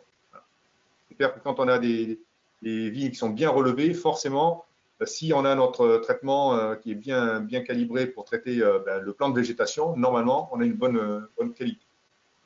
Voilà. Et il y a d'autres questions aussi, je ne sais pas, oui, c'est pas arrivé. Je suis en train de voir. Alors, en train de présenter le travail des sols, gestion de l'enherbement. Alors oui, là, je ne sais pas si on a les données entre les deux VITI sur la gestion de travail du sol et de l'enherbement. Je ne sais pas si tu as des données là-dessus. Bon, enfin, sur cette partie-là, ce qui peut être là aussi discriminant sur la réussite, c'est effectivement le caractère humide des parcelles. Quand on a des années à forte pression, c'est parce qu'on a de l'humidité qui stagne sur les parcelles. Et le mildiou, il faut savoir que même s'il a été classé dans les champignons, il est aussi classé dans les algues. Et plus il y a de l'humidité sur les parcelles, plus il va se développer. Donc, si on arrive à assainir au niveau de l'humidité des parcelles, on va réduire là aussi la sensibilité parcellaire. Donc, effectivement, le travail du sol peut avoir un impact sur la sensibilité. Et s'il est bien fait, si on prend ce paramètre en compte, normalement, ça doit limiter le problème. Traiter de bonne heure avec la rosée, est-ce possible? Alors, ça aussi, ce n'est pas forcément ce qui est conseillé quand on parle de qualité de pulvérisation. Ceci dit, en période où on a des fortes contaminations, c'est-à-dire des pluies récurrentes, où des fois le seul créneau que l'on a va être de quelques heures et qu'on a de l'humidité sur le feuillage, il vaut mieux traiter pendant cette phase-là, même si la qualité sera moins bonne, mais il vaut mieux traiter quand on a un créneau de météo qui nous permet de traiter, plutôt que d'attendre que ça ressuie, d'attendre les pluies et puis de traiter après. Donc, ce n'est pas forcément l'idéal, mais quand il y a des années où on a des récurrences de pluies très importantes, même si voilà, on doit traiter parce que vraiment il y a des grosses pluies qui arrivent et que la qualité du feuillage n'est pas forcément la plus réceptive, mais ce n'est pas grave, il vaut mieux traiter dans ces conditions-là plutôt que ne pas traiter du tout ou traiter après les pluies. Et puis j'avais vu une question aussi, je crois, je vais passer sur le cuivrol. Attention là aussi sur le cuivrol, hein, c'est effectivement, il est classé dans les fertilisants foliaires. Il y a du cuivre dedans et il faut savoir que dans la nouvelle réglementation sur le cuivre, ne sont pas pris en compte que la partie phyto, comme c'était le cas à l'époque dans la réglementation bio uniquement au niveau européen.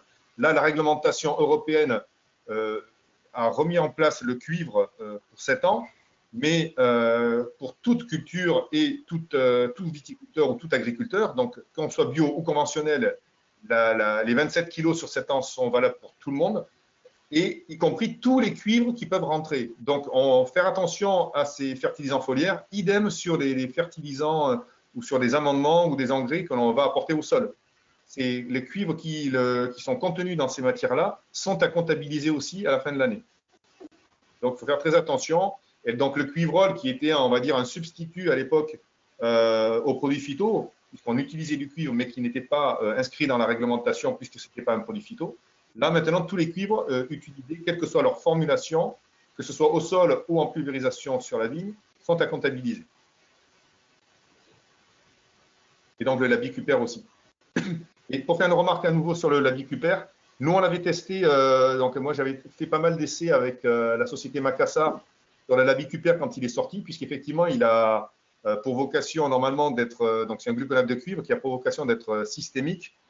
Nous, on n'a jamais montré de systémie. J'ai toujours demandé les données à Macassa qui ne les a jamais fournies, donc j'attends toujours. J'ai essayé pendant 3-4 ans de demander régulièrement les données sur l'effet systémique. Ils ne nous les ont jamais données. Et nous, ce qu'on s'est aperçu, c'est que clairement, une fois de plus comparé à d'autres formulations de cuivre, c'est la dose de cuivre qui pouvait être impactante.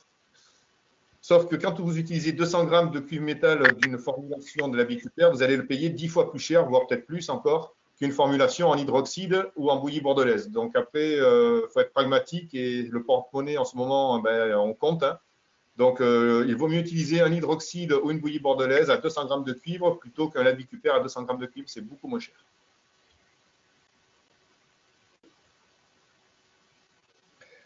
Voilà, je crois que… Non, ah oui, tout, c'est le sel. Alors, le sel, moi, je ne l'ai jamais fait utiliser parce que comme d'autres produits qui sont utilisés en curatif, ben, malheureusement, il commence à marcher que quand ben, le cuivre seul marche, c'est-à-dire quand les conditions climatiques font que le milieu va s'assécher parce qu'on a fait des traitements pour essayer de calmer la bête. Donc, je n'ai jamais trouvé l'intérêt, même si certains vitis en sont contents, mais il n'y a jamais eu d'essai enfin, chez eux. En tout cas, ils ne peuvent comparer qu'à ce qu'ils ont et non pas avec des témoins non traités. Et dans les quelques essais que l'on a avec le sel, avec un témoin non traité, ou en tout cas avec un témoin comparatif avec du cuivre, ben, on n'a jamais vu de différence significative. Donc, ce n'est pas forcément un produit que je recommande. En plus, bon, en fonction des doses, si on se trompe, eh bien, un petit peu comme le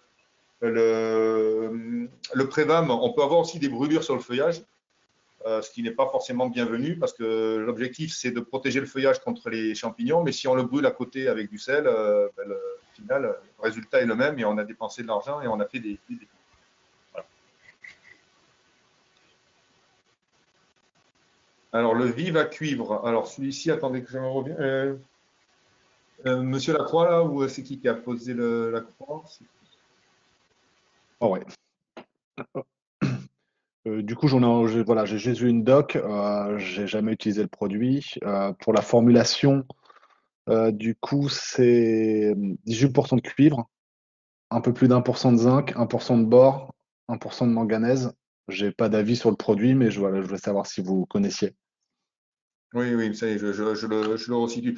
Oui, ben, ça fait partie de ces produits fertilisants foliaires, améliorateurs. Bon, moi, je pars du principe qu'une vigne qui est en équilibre, c'est-à-dire si on a fait de l'agronomie et qu'elle fonctionne bien, ces produits-là n'ont pas lieu d'être. On n'a jamais montré, là aussi mes collègues sur la fertilisation n'ont jamais montré l'efficacité de ces fertilisants. Donc, ils sont souvent chers et au final, pas efficaces. Et puis après, on est simplement sur une quantité de cuivre qui va faire la protection du vignoble. Et donc là, une fois de plus, il faut regarder le coût du cuivre métal, du gramme de cuivre métal de ces produits-là par rapport à une bouillie bordelaise ou un hydroxyde. Et souvent, on la paye beaucoup plus cher. Donc, ça fait partie, moi, une fois de plus, de la gamme de produits que je ne recommande pas spécialement. Il faut aller sur des choses simples. Il y a des produits très simples voilà, qui ont un historique et on sait qu'ils fonctionnent. Et il vaut mieux faire affaire avec ça plutôt que ce type de produit que vous allez souvent payer plus cher.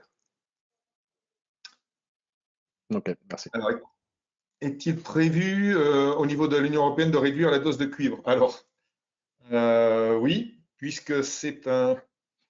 On va aller même à l'extrême, puisque c'est une matière qui est inscrite dans la liste des matières sujettes à substitution. Ça veut dire qu'on peut, sur le papier, s'en passer. En tout cas, on doit pouvoir trouver un substitut. Donc, en fait, la question se pose plutôt comme ça. Est-ce que le cuivre va persister? Est-ce qu'on pourra encore l'utiliser ou est-ce qu'il va être interdit? Alors après, peut-être qu'on trouvera un juste milieu là-dedans. Pour l'instant, ce qui a été fait vis-à-vis de la nouvelle réglementation sur le cuivre, c'est que l'Europe a demandé aux États européens de mettre de l'argent sur la table pour trouver un substitut au cuivre pour pouvoir effectivement l'éliminer. Donc là, je vous dis rendez-vous dans 2025 quand le cuivre devra être réétudié pour voir si on a trouvé des substituts et qu'on peut se passer du cuivre. ou pas? Est-ce qu'on ira sur des réductions avec l'utilisation d'autres produits? C'est possible. Pour l'instant, dans tous les produits qui ont pu sortir dernièrement, aucun n'a les épaules pour égaler le cuivre. Voilà, pour être clair.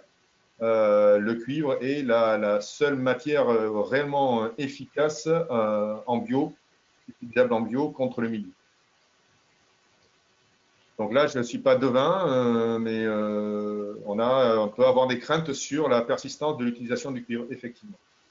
Après, on sera sur des discussions, je dirais, qui dépassent le cadre même technique, puisque après, c'est aussi le cadre politique, économique. Et voilà, on sait très bien qu'il y a des choses qui peuvent, des réglementations qui peuvent perdurer, qui ne sont pas forcément idéales, mais parce qu'on n'a pas de substitut, on n'a pas de meilleure solution.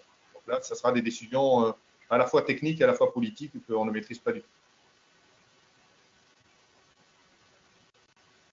Ok, il paraît qu'il n'y a pas d'autres questions. Est-ce que... Ah non, il y a une autre question. Avez-vous un avis sur un passage de cuivre après vendange afin d'optimiser le hautage des bois et la mise en réserve de la vigne?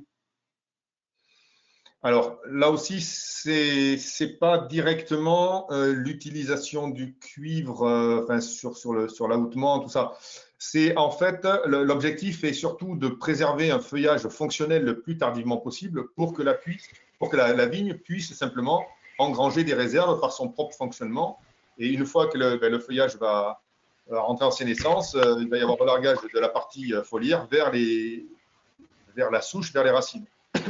Donc, il n'y a pas du tout pour moi d'intérêt à appliquer du cuivre tardivement. La seule chose qui était faite éventuellement, c'était aussi pour lutter contre les formes hivernantes d'oïdium, donc pour éviter la fabrication de cléistotès par l'oïdium.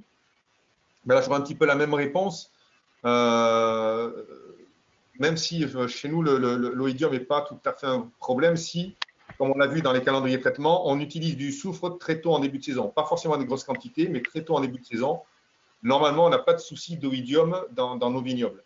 Donc, le fait de balancer du cuivre en fin de saison pour éviter la formation de cléistotès n'est pas forcément très intéressante. Et comme il ne l'est pas non plus normalement, puisqu'on a lutté avant et on a un feuillage qui est normalement sain en fin de saison, très sain en tout cas, pas complètement ravagé, ben forcément, pour la mise en réserve, il ne doit pas y avoir de problème. Donc, je ne suis pas pour effectivement ces quantités de cuivre appliquées après vendange. Ce qu'il faudrait, c'est trouver, alors il y a eu des essais qui ont été menés, mais qui ne sont pas là aussi malheureusement avec une base scientifique, en tout cas une base expérimentale solide, c'est sur l'utilisation de prêles sur les œufs d'hiver de Midiou. Donc ça, c'est à suivre. On va essayer de faire des essais, nous, à la Chambre. On a mis en place un essai avec l'IFV sur une méthode prophylactique qui consiste à, en fait, enlever les feuillages qui auraient pu être contaminés, enlever les feuilles, les enlever de la parcelle, les recycler derrière, en tout cas les composter, simplement pour éviter de conserver de l'inoculum sur le feuillage, enfin, dans les parcelles, pardon. C'est ce qui est fait en arboriculture sur certains pathogènes de la tavelure notamment. Donc on élimine, on ramasse, ils brossent les parcelles et ils enlèvent tout le feuillage pour éviter qu'il y ait de l'inoculum qui persiste dans le sol. Donc on va essayer de mettre ça en place, enfin on l'a mis en place cette année pour la première fois sur le Saint-Émilionnais. Donc ça c'est un projet à long terme, donc on verra si ça a un effet. Et effectivement, ce qui serait l'idéal, c'est de pouvoir avoir quelque chose qui nous permette de détruire les formes hivernantes du. Et ensuite, quid des résidus de cuivre dans le vin? Alors là aussi, on peut en trouver. Généralement, quand on trouve du cuivre dans les vins, c'est parce qu'il y a des mauvaises applications du cuivre sur le feuillage en fin de saison. Et alors moi, j'avais eu le cas une année où j'avais pris des photos tellement ça m'avait marqué. On était en pleine période de vendange et il y avait un viticulteur qui traitait avec du cuivre uniquement sur la zone fructifère. Les raisins étaient bleus. Simplement parce que voilà, il avait lu que le cuivre avait tendance à renforcer les pellicules. Donc, pour se prémunir de problèmes de botrytis, il avait appliqué du cuivre en fin de saison sur les grappes. Voilà, clairement, ça a été le cas aussi sur des applications tardives de Nordox. Et comme il a tendance à être quand même à rester sur le feuillage ou sur les grappes, hein, mais pas forcément à être mis en solution, eh bien, on a eu des problèmes de fermentation dans les cuves. Et si on en trouve après dans les vins, généralement on en trouve, oui, mais sur des faibles quantités, donc en tout cas en dessous des limites de résidus autorisées. Donc voilà. Mais il faut vraiment généralement avoir fait des utilisations qui ne sont pas conformes à ce qui devrait être. Oui, excusez-moi, Olivier Lacroix. Du coup, vous disiez que voilà, il y aura bientôt, enfin, vous envisagez en fait une étude sur l'impact de retirer les feuilles de la parcelle pour retirer l'inoculum du milieu. Dans quel sens vous iriez sur les bois en fait, voilà, les bois de taille? Est-ce que ça a un sens de les broyer sur la parcelle? Ou dans la même optique, voilà, faut essayer de retirer au maximum les bois et ça enlève en fait voilà, une partie des œufs de milieu. Alors, vis-à-vis du mildiou, normalement, alors ça arrive, hein, on a des symptômes régulièrement chaque année, quasiment, en tout cas surtout sur les années à forte pression, on peut avoir des symptômes sur rameaux. Mais ça reste, en proportion, ça reste extrêmement faible par rapport à du feuillage qui, lui, peut être plus facilement contaminé. Donc, on a certainement plus d'impact à éliminer les contaminations qui viennent du feuillage que de tout sortir. Ceci dit, ça peut être fait. Enfin, quand on va mettre les bois au sol, l'idéal, alors soit on a vraiment des vignes très contaminées, et ça, c'est le cas dans certaines parcelles du sud-est, ils le font pour l'oïdium ou pour le black rot éventuellement. Mais on peut effectivement brûler les bois. Après, si on les broie en fin de saison et que le sol fonctionne bien, qu'il y a une vie dans le sol, ils vont être dégradés relativement vite. Voilà. Oui, mais effectivement, oui, ça sous-entend d'avoir un sol bien équilibré, parce qu'autrement, ça met vraiment beaucoup de temps à être digéré. Effectivement. Mais une fois de plus, ce n'est pas les sarments vis-à-vis du mildiou, ce n'est pas les sarments qui sont les plus porteurs et qui peuvent être les plus embêtants. Donc ça pose pas de souci. Et on avait vu aussi, donc là, si on tape sur les maladies du bois, ben, sur les bois de l'année, généralement, ils sont peu porteurs, voire pas porteurs de champignons, des porteurs des maladies du bois. Alors, on est plus sur l'élimination du vieux bois qui a 2, 3 ans, voire plus. Donc ça, effectivement, c'est l'idéal si on a des parcelles très contaminées, ben, de les éliminer. On peut les composter, ça marche très très bien. Ça, on avait un suivi qui avait été mené avec nos collègues de l'INRA, où le compostage des sarments, des bois, on montre qu'on dépasse les 70 degrés quand le compostage est bien réalisé. Et là, en fait, tous les champignons sont grillés. Donc ça, pas de souci.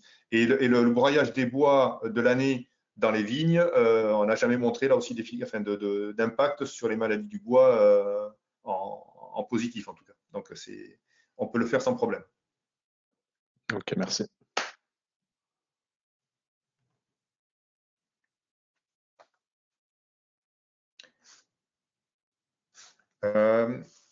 Vis-à-vis des réussites aussi des traitements, j'avais encore noté trois petits trucs. Alors effectivement, la première crainte chez les viticulteurs qui passent en bio ou qui sont en bio, hein, c'est la protection du vignoble. Mais comme a pu le dire Simon, en fait, la première difficulté, ce qui n'est pas la même chose, c'est la gestion du sol. Et on revient sur un paramètre important, c'est la capacité à traiter. Donc là, effectivement, on a deux paramètres qui vont agir en interaction. C'est le travail du sol et la protection du vignoble. Donc, il ne faut pas que dans nos pratiques de travail du sol, on vienne à l'encontre des possibilités de traitement derrière. C'est-à-dire, si on fait du travail, par exemple, intégral, ben forcément, on va réduire la portance des sols, ce qui peut nous mettre en difficulté sur les applications. Donc, faire très attention là-dessus. Et puis, c'est aussi par rapport au temps passé sur le travail du sol qui peut interagir avec les capacités de traitement. Donc là aussi, comme il avait évoqué, généralement, il faut compter à peu près sur un tractoriste pour 15 hectares. Voilà. Dès qu'on dépasse ces surfaces-là, ben forcément, on peut se mettre en difficulté sur certaines années. Quand il faut faire certaines semaines, c'est arrivé encore cette année, hein, on a dû faire 2 traitements dans la semaine. Si on fait en plus un petit peu de travail du sol, puis si le tractoriste est occupé un petit peu ailleurs aussi, ben forcément, ça va être difficile. Donc, il faut là aussi calibrer les tractoristes pour qu'on puisse intervenir sur ces deux paramètres, le travail du sol et la protection phyto. Étienne, je dois faire un peu le maître du temps. Est-ce que tu as encore des choses à rajouter? Parce que sinon, je vais passer la Non, parole. je crois que j'ai pas mal parlé. Je vais passer la parole à Alain Ferrand pour son témoignage. Et comme ça, après, on pourra faire une dernière partie questions-réponses sur du coup, cette partie-là. Et éventuellement, si vous avez encore des questions, du coup, je vous invite à les poser pendant le témoignage d'Alain Ferrand. Merci beaucoup.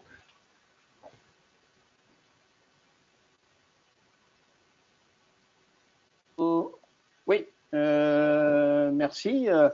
Les témoignages, voilà, nous on est en biodynamie. Alors c'est vrai que on va dire qu'on travaille beaucoup effectivement sur la fertilité du sol, essayer d'avoir les sols les plus vivants possibles. Après, je veux dire au niveau des traitements cuivre, on est un peu comme tout le monde, sauf qu'en biodynamie, nous on ne doit pas dépasser 3 kilos. Sauf dérogation, je veux dire, en 2018, beaucoup de biodynamistes ont dépassé les 3 kilos parce que c'était quand même très dur en 2018 de rester qu'à 3 kilos. Voilà. Après, je veux dire, c'est vrai que le côté de la biodynamie fait que, comme j'ai dit, on amène tout le côté de la vie du sol. Et nous, en plus, on a des brebis dans les vignes, du moins, enfin, on va dire du 1er octobre, on va dire, jusqu'au 15 mars ou fin mars, de façon là aussi à amener, on les fait tourner régulièrement, de façon à amener le côté animal et le côté, une fumure un peu, même si elle n'est pas importante, est toujours intéressante.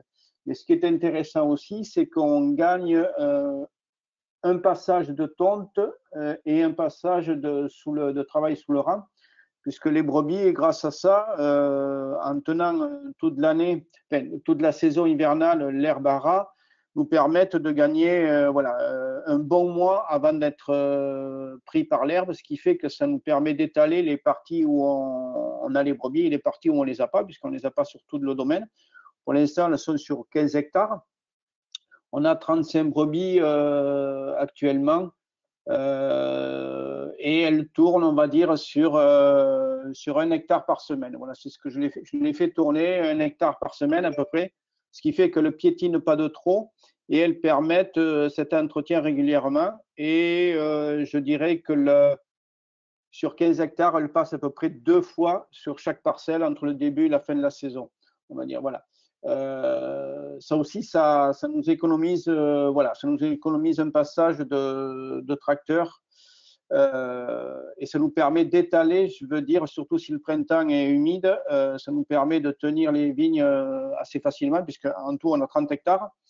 Voilà, cette année, on devrait augmenter la superficie par les brebis, j'espère. Voilà, ça demande, on va dire, 4 heures par semaine à peu près pour changer les filets, puisque elles sont maintenues par des filets électriques.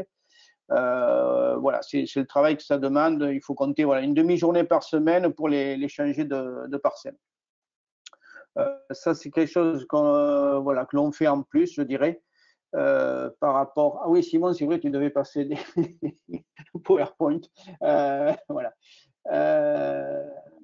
Voilà. Après, moi, s'il y a des questions, c'est plus facile d'y répondre que de faire un monologue. Comment gérez-vous la clôture? Mais voilà. Mais les clôtures, effectivement, c'est des filets électriques. Donc voilà, que on déplace toutes les semaines au fur et à mesure. Voilà, c'est comme ça. Alors le coût des brebis, parce que je regarde en même temps le chat, le coût des brebis, il faut compter. Alors moi, attendez, alors c'est que moi je travaille avec c'est une race landaise, avec le conservatoire des races d'Aquitaine, et donc ce sont, pour l'instant, il faut compter, on va dire, autour de 100 euros pour l'achat d'une brebis, une brebis adulte, je parle. Après, honnêtement, c'est une race ça qui est extrêmement rustique. Il y a besoin de pratiquement pas les nourrir, à l'exception un peu peut-être au mois de janvier. Janvier, on va dire du 15 décembre au 15 janvier, on a toujours un peu de soucis où l'herbe pousse un peu moins. Et les agnelages, ils commencent début janvier. Donc là, il faut un peu de foin ou sinon, je leur amène parfois un peu d'orge, de l'orge aplatie, voilà, et du son de chez un boulanger bio là. Mais c'est quand même très, très rustique et on les met aussi à faire nous font toutes les bordures de bois, y compris les lisières, les haies, etc. Voilà, c'est une race qui est très rustique. C'est pour ça qu'on l'a choisi parce que on n'est pas vraiment équipé pour l'instant pour les mettre vraiment à l'abri en permanence. Mais voilà, ce sont des bêtes qui ont au moins cet avantage-là. Par contre, sur des vignes basses, nous, on a nos fils d'ancage qui sont, le plus bas est à 55 cm. Ça passe. En dessous de 55 cm, franchement, elles ont tendance un peu à se frotter beaucoup au fil du bas. Donc, voilà. Mais on est installé beaucoup sur des vignes de 2 mètres sur 1. Et voilà. Mais à partir de 55 cm, il n'y a pas de souci, elles passent. Sans trop esquinter, sans étirer les fils de fer. Parce que ça aussi, ça y fait. Sinon, ça fait beaucoup de travail à s'écailler après derrière. Donc voilà, par rapport aux brebis. Mais c'est nous, en fait, je veux dire, par rapport à la biodynamie, voilà, c'est quelque chose qui rentre aussi pour ramener aussi de l'animal au niveau du domaine. C'est aussi un peu dans notre philosophie. Voilà, je ne sais pas s'il y a d'autres questions. Qu'est-ce qu'il y avait, Simon? Ah oui, ben voilà. Oui, ben, de toute façon, il y a la présentation là, effectivement. Simon vous fait la présentation du domaine, je veux dire, parce qu'effectivement, en 2000, on a fait la conversion en bio et la conversion d'émetteurs, effectivement, en 2005. Donc voilà, et qu'est-ce que j'ai là? Hop, j'ai perdu. Voilà. Ouais, ben voilà, ben, tout est dit sur la diapo, je veux dire. Les moyens de décision chez nous, bon, l'organisation des traitements, je veux dire, effectivement, on est équipé pour tout traiter en une journée grand maximum. Enfin, c'est des grosses journées des fois, c'est des journées de 12 heures, mais bon, ça fait rien, c'est fait. Par rapport aux moyens de décision, eh bien, c'est la météo, je veux dire la météo, et on positionne tout le temps, par rapport au calendrier lunaire, on positionne tout le temps, au moins même s'il fait beau, un traitement avant la pleine lune, parce qu'on sait toujours que les pleines lunes, il y a toujours énormément d'eau, il y a toujours une hygrométrie très importante, donc quel que soit même s'il fait très beau, on a toujours une position, un traitement à ce niveau-là, de façon à limiter les contaminations qui peuvent être parfois sur des rosées très importantes. Le dosage des produits, ben, nous on démarre, on va dire, en début de végétation entre les 80 et 100 grammes. Et après, au fur et à mesure, on monte, mais on monte au fur et à mesure que le feuillage se développe, mais aussi en fonction de la pression milieu. S'il n'y a pas une pression énorme, ben, on reste tranquille, on reste sur des doses à 200 grammes, 150, 200 grammes, et puis si après ça, effectivement, ça monte comme en 2018, on monte vite au moment de la floraison ou de la pleine végétation, on est à 400, 450 grammes, puisqu'en biodynamie, il est demandé de ne pas dépasser 500 grammes par application par passage de cuivre. Jusqu'au-dessus, on estime qu'on a un stress de la vigne. Et les types de cuivre utilisés, ben, c'est bouillie bordelaise et puis hydroxyde. Et je positionne, moi, si on positionne du cuivrol, effectivement, qui est de la bouillie bordelaise, enfin du sulfate de cuivre, pardon, au moment de la floraison, parce que c'est un moment très sensible et on encadre vraiment la floraison avec un apport en même temps de cuivrol, puisqu'il y a des oligoéléments à l'intérieur et suivant la saison, c'est ce qu'on essaye de faire. Merci Simon de passer. Oui, ben voilà, mais les pulvérisateurs, vous les avez en photo, c'est un 1000 litres et un 1200 litres, il y en a deux. Nous, on travaille à peu près en vitesse de traitement, on est à 5 km et demi, 6 grammes maximum. Et normalement, on passe un fond sur deux. Mais si, comme disait tout à l'heure Étienne, si la pression est importante, on passe tous les fonds. Et effectivement, la réactivité, ben, c'est la météo et c'est la pression milieu qui nous font décider, je dirais. Mais on va dire jusqu'à la floraison, on fait très très peu d'impasses. et d'un pour le milieu et de deux pour le black rot, parce qu'on part assez tôt, parce que j'ai eu une très mauvaise expérience en 2003 avec du black rot. Et en fait, en bio, si on veut bloquer le black rot, il faut vraiment commencer très tôt. C'est-à-dire, c'est vraiment au mois d'avril et au mois de mai qu'on peut bloquer le black rot, parce qu'après, c'est trop tard. Et après, vraiment, le black rot, on court vraiment derrière. Et je préfère courir presque derrière le milieu que derrière le black rot. Voilà. L'entretien, ouais, ok. Joanne, différenciez-vous les traitements cuivre SO2 du traitement. Non, par rapport au PNPP, on met tout le temps, quand on met des tisanes, on les ajoute systématiquement avec le cuivre. Mais on les met en dernier. Alors, soit on fait des tisanes qu'on se prépare nous-mêmes, notamment tout ce qui est ortie ou reine des prés. Après, les autres sols aussi. Mais prêles, comme c'est des décoctions, on les achète ou on les fait en extrait fermenté, de façon à ce que ça soit prêt et facile à utiliser, je dirais. Le problème des tisanes, c'est que il faut le prévoir la veille au soir. Il faut se faire la tisane la veille au soir. Donc, il faut être sûr de traiter. Et si vraiment on n'a pas le temps, on ne fait pas de tisane, mais on a tout le temps, on va dire, des plantes que l'on achète toutes faites en extrait fermenté, que l'on achète chez plusieurs fournisseurs, de façon à en avoir au cas où, si on n'a pas le temps de démarrer. Mais voilà, on les met en même temps. La valériane, par contre, j'emploie jamais de valériane. J'emploie de la valériane, mais en biodynamie.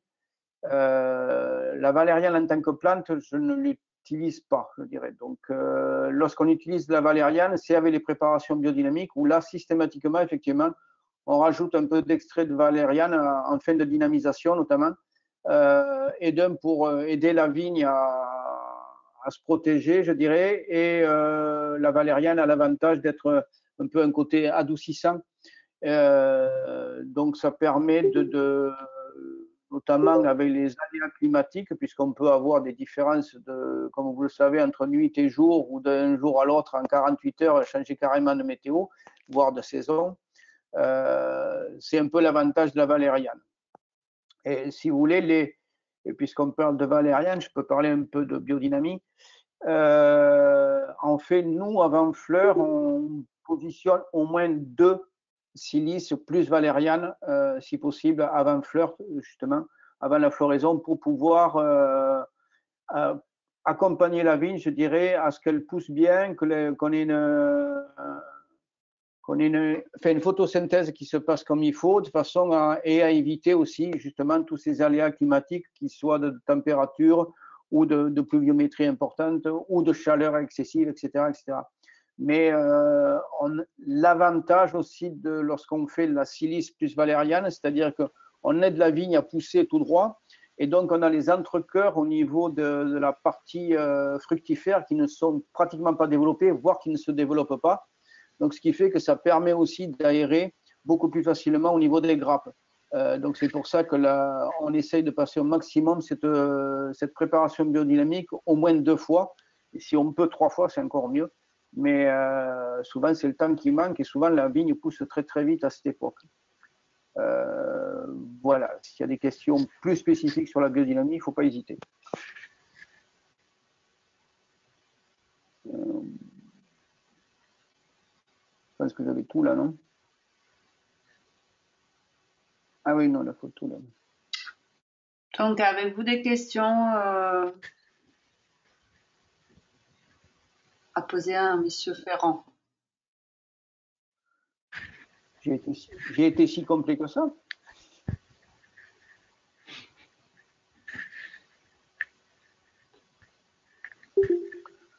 Oui, s'il y a pas de questions, Simon, tu as des questions, toi, de ton côté? Je vois que tu as allumé ton micro.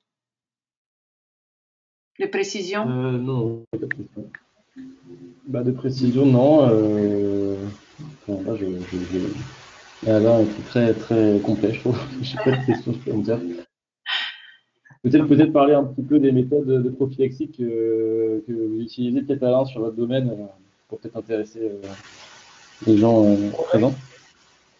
Ben, je pense que la prophylaxie, c'est un peu celle que tu as dit. On essaye d'épamprer le plus tôt possible, enfin du moins au niveau de la jambe, puisqu'on fait un épamprage machine qui nous permet aussi en même temps de couper l'herbe. Et après, voilà, c'est effectivement c'est la tonte. Enfin, la prophylaxie, on emploie un peu ce que tu as dit de toute façon à ce niveau-là, si ce n'est qu'effectivement, nous on rajoute les passages de silice de façon à aider la vigne à pousser droit et à pousser le plus vite possible, je veux dire, et ne pas faire d'entrecœur. J'ai une question. Travaillez-vous l'entre-rang ou avez-vous les fonds enherbés? Nous, personnellement, depuis 3 ans, nous avons tous les fonds enherbés de façon à pouvoir passer tout le temps. Et on a un fond sur 2 que, après vendange, soit on passe la sous-soleuse ou on essaye de le décompacter. Voilà. On est sur des terres, des argilo-calcaires et des argilo-limoneux et limoneux-argileux, mais voilà, en fait, on laisse de l'enherbement permanent, mais on en a 1 sur 2 où on essaye de semer en semi-direct, ce qui n'est pas toujours évident. Cette année, on n'a encore rien fait d'ailleurs. On essaye de semer des engrais verts dessus, notamment avec une base de céréales, je veux dire au moins 50% de céréales, type blé, triticale, avoine, tout ce qu'on peut trouver, entre guillemets, et légumineuses. On est en train petit à petit d'arrêter la févrole qui monte très haut et qui nous cause un peu de soucis, je dirais, par rapport au traitement. Donc on préfère, on est parti plus sur des options de pois, vesses, trèfle, des choses comme ça, mais qui demandent d'avoir un semis, enfin une préparation de semis un peu plus fine. Donc en semi-direct, c'est un peu plus compliqué. Donc l'idée est plutôt de passer un coup de herse juste en surface pour pouvoir avoir un lit de semences assez propre, notamment entre autres pour le trèfle. Le pois, ça va, mais le trèfle demande d'avoir un lit de semences assez fin quand même pour pouvoir démarrer. Là-dessus, il y aura la journée du, alors je ne sais plus si c'est le 17 ou le 19, je ne peux plus dire de bêtises, excusez-moi, sur la gestion des sols et sur les engrais verts. Donc, il se fera il se fera deux fois en fait, sur les deux sites. Donc, on aborde ça effectivement aussi sur la préparation des lits de semences ou la façon dont on peut opérer. Alors, parce qu'on a même les collègues, mais ça, bon, ça sera dit lors des manifestations, il y a des possibilités aussi de semer même avant récolte. Ça peut le faire puisqu'on a sur l'exploitation sur Saint-Émilion sur laquelle on a fait des essais, même avec un roulage derrière avec une machine à vendanger, ça ne pose pas vraiment de soucis sur la reprise des semis. Donc voilà, ça peut être même anticipé par rapport à certaines périodes dans la mesure où on a les capacités à pouvoir intervenir et à préparer les sols avant le plus tôt possible pour être sûr d'avoir les engrais verts suffisamment tôt. Juste, je voulais répondre à la question. Avez-vous une différence sur la pression milieu? Honnêtement, voir une différence, je ne suis pas sûr. Ce qui est sûr, c'est qu'on est plus tranquille quand on sait qu'on peut intervenir. Même s'il n'y a plus beaucoup, on peut quand même passer. Donc, c'est ça qui nous rassure beaucoup plus. Après, est-ce qu'il y a vraiment une différence de pression? Il nous semble que oui, mais je ne pourrais pas l'affirmer. C'est totalement subjectif ce que je dis là. Mais par contre, on fait de gros efforts pour avoir un enracinement au niveau de l'enherbement qui soit le plus important possible. Alors, quel rendement pour cette année? Alors, cette année, alors là, ça dépend parce que sur des merlots, avec les jus et tout qu'il y a eu, sur les blancs, on va dire, sur les blancs, on est sur une base de 45-48 hectos. Mais sur les cabernets francs et cabernets sauvignon, on est sur les 40 hectos. Sur les merlots, avec très peu de jus, on est, mon fils vous le dirait exactement, mais on est à 35 ou 37, voilà, quelque chose comme ça. Mais très déçu par rapport au rendement jus, quoi, par rapport au raisin qu'il y avait. Avez-vous un avis sur la pulvérisation d'une solution cicatrisante après la taille? Après la taille, l'idéal, c'est de passer effectivement des badigeons avec de l'argile et du compost pour cicatriser. Ça prend beaucoup de temps. Personnellement, on a rarement le temps de le faire. Par contre, ce que je fais, lorsque le temps le permet, je passe, dès que je peux, je passe des… Ah, j'ai oublié le nom. Des EM, des micro-organismes efficaces. Voilà, je passe des EM ou des extraits fermentés, du thé de compost, je veux dire plutôt du thé de compost, derrière la taille, de façon à ce qu'il y ait un maximum de micro-organismes qui puissent se développer dessus et protéger les plaies de taille. Voilà, parce que le badigeon, c'est vrai que j'ai des collègues qui l'appliquent, c'est très efficace, mais ça demande beaucoup de temps et actuellement, on n'y arrive pas, quoi, je veux dire. La consoude en solution pulvérisable, oui, la consoude, c'est des extraits fermentés. On l'emploie en extrait fermenté parce que la consoude en tisane, c'est compliqué. On n'arrive pas à extraire tous les éléments qu'il faut, c'est assez long. Et c'est plus intéressant de faire la consoude en extrait fermenté. Et la consoude, moi personnellement, nous on l'emploie plus effectivement au moment de la floraison, etc. Parce que ça cicatrise un peu les plaies par rapport aux fleurs. Et puis c'est une plante qui fleurit tellement, on se dit au moment de la floraison, il n'y a pas de raison que ça n'aide pas la floraison. Mais voilà, la consoude, on peut aussi l'employer, si on peut éviter, on évite, mais derrière une grêle ou derrière un gel, de façon à ce que ça cicatrise aussi. Ça permet de cicatriser la consoude, avec la valériane d'ailleurs. Mais voilà. Mais plutôt la consoude l'employer en extrait fermenté, parce qu'en tisane, c'est compliqué de faire une belle tisane de consoude.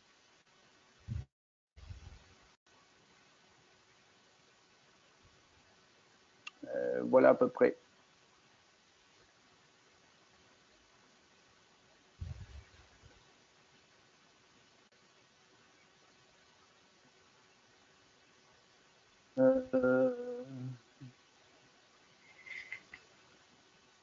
La pression de pastel pour une belle proportion. Oui, oui, tout à fait. Oui, le merlot, c'est. Alors après, c'est toujours pareil. Le merlot, on a des vieux merlots qui résistent beaucoup mieux. Des merlots sur clone, c'est très compliqué. Il y en a qui résistent bien, il y en a d'autres qui ne résistent pas. Honnêtement, on n'a pas. On n'a pas d'explication. Hein. Les sols, je veux dire, le traitement est le même, etc.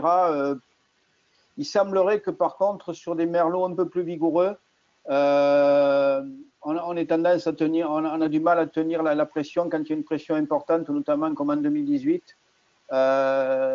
Sur des merlots vigoureux, et si peu que ce soit un porte-greffe vigoureux, c'est compliqué. Mais c'est vrai que du merlot, bon, on va en garder sur le domaine, mais c'est pas, bon, déjà, c'est pas le cépage qu'on tente le plus, mais effectivement, c'est pas le cépage qu'on va favoriser. L'idée qu'on a en ce moment, c'est d'essayer sur nos vieux merlots, de faire de la sélection massale dessus et de voir ce que ça donnerait, puisqu'on a quand même presque plus de 2 hectares de vieux merlots qui ont été greffés sur place, enfin, etc., qui ont 60 ans. Donc là, voilà, on est plus vers là, vers ce système-là, parce que je pense que le merlot sur clone, à mon avis, je pense qu'il lâche plus facilement.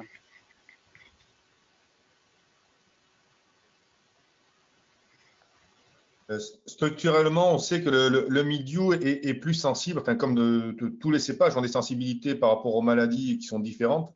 Et là, structurellement, on sait que le mildiou, le merlot a une sensibilité au mildiou qui est plus importante au niveau des inflorescences. Donc, malheureusement, c'est un cépage qui est plus soumis à une pression mildiou. Après, c'est là où il faut essayer de jouer sur la qualité d'application et sur la précision des traitements au moment de la floraison notamment. Donc, il ne faut surtout pas louper. Et il y a des paramètres qu'on a évoqués tout à l'heure sur les nouveaux feuillages qui peuvent apparaître, par exemple. Et un des paramètres très importants, c'est la période de la floraison avec la chute des capuchons floraux. quand on est avec des produits cupriques, on va protéger son inflorescence. Donc, il y a les capuchons qui ne sont pas encore tombés. Et il suffit qu'il y ait une floraison qui soit assez rapide. Donc là, on a fait une protection avant, les capuchons sont protégés. Il y a la fleur. Une bonne partie des capuchons floraux vont sortir. Et dessous, la future baie qui va apparaître n'est pas protégée. Et si là, on ne va pas retraiter avant les pluies, même si on n'a pas été lessivé par rapport au dernier traitement, forcément, on a une partie des baies qui ne sont pas protégées. Donc, il est clair que dans les paramètres qui peuvent induire un renouvellement des traitements, on l'a vu, c'est la pluviométrie, mais ça peut être aussi donc, soit la croissance végétative et la chute des capuchons floraux. Et ça fait malheureusement plusieurs années où on a des floraisons qui peuvent arriver assez vite, qui sont latentes avant, avec des baisses des températures, où on a l'impression que ça ne va pas. On prend un petit peu de retard à cette période-là. Et puis d'un coup, avec une petite montée de température, on a des floraisons qui peuvent aller assez vite. Et on est là aussi depuis plusieurs années sur des pluviaux assez récurrentes à cette période-là. Et si on loupe la moindre pluie là, on peut avoir des problèmes. Donc, on peut être amené à retraiter, même si on n'a pris que 5 mm de pluie, simplement parce qu'entre le dernier traitement et puis la floraison, il y a des pluies annoncées et il faut protéger les nouvelles baies. Et effectivement, tout à fait, je suis tout à fait d'accord. C'est-à-dire que pour le merlot, c'est effectivement son stade extrêmement critique à ce niveau-là. Et il faudrait presque, il y a des moments, s'il faut repasser rien que sur des parcelles de merlot, parce qu'effectivement, c'est très, très critique pour lui. Tout à fait, tout à fait. Et je vois là une question, la solution la moins favorable au milieu, pour vous, l'enherbement sous le rang ou le travail du sol. Personnellement, on est plus pour le travail du sol parce que j'ai fait des essais, moi, d'avoir tout enherbé sous le rang. Et c'est compliqué de tenir, si on a un printemps pluvieux et un début d'été pluvieux, l'herbe pousse tellement qu'on a du mal à tenir l'herbe dessous. Et je préfère avoir un travail du sol dessous. C'est-à-dire que nous, de toute façon, on fait un premier épantrage machine qui est fait, qui coupe l'herbe. S'il faut, on en refait un second de façon à maintenir l'herbe. Si jamais on ne peut pas passer un coup de lame ou les émoteurs. C'est vrai que depuis que cet outil existe, les émoteurs, ça nous dépanne énormément. Et voilà, ça permet de maintenir, je veux dire, le dessous du rang quand même propre. Non, sur le paillage, je n'ai pas du tout de retour d'expérience. Enfin, personnellement, peut-être que Étienne en a, mais moi, je n'en ai pas. Oui, alors là, il y a des essais qui ont été menés. Alors, c'est vrai que dans l'idéal, ce qui serait le plus facile à faire, c'est d'avoir de l'enherbement sous le rang et puis de travailler le rang, hein, ce qui est largement plus facile que d'aller chercher à travailler entre les ceps. Voilà. Mais ça sous-entend donc d'avoir un enherbement qui soit suffisamment à la fois persistant, hein, pour qu'il soit bien installé, qui soit suffisamment couvrant, mais à la fois qui ne soit pas trop vigoureux, parce que effectivement, après, dès qu'on a de la végétation qui va monter, dès que ça prend de l'ampleur, on a aussi une concurrence hydrique et minérale et azotée qui peuvent être sur certaines plantes très importantes. Donc pour l'instant, on n'a pas trouvé le juste milieu, donc des plantes qui nous permettraient d'avoir une couverture suffisamment dense, persistante et intéressante sans avoir des effets négatifs de choses trop concurrentielles. Il y a des essais qui sont en cours là aussi. Si vous venez à la démo sur Saint-Émilion, là, on en parlera sur des essais où on essaie de mettre en place en fait des enherbements qui sont très denses, mais qui vont aussi, de par leur densité, notamment de végétation, vont compenser les pertes, en tout cas la concurrence engendrée.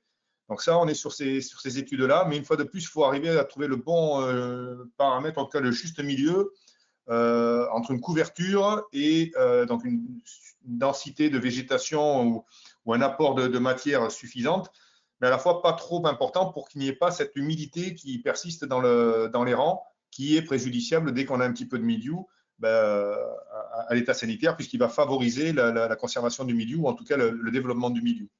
Donc, on est toujours sur des phases d'essai. Après, bon, je rejoindrai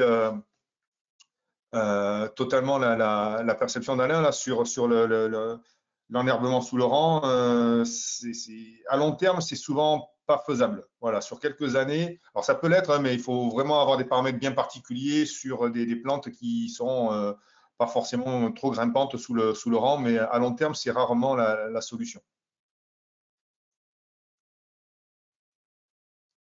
Je sais, pour info, il y a justement à Saint-Émilion, ils ont fait, c'est plutôt sur Castillon, pardon, ils ont fait des essais sur un enherbement sous le rang.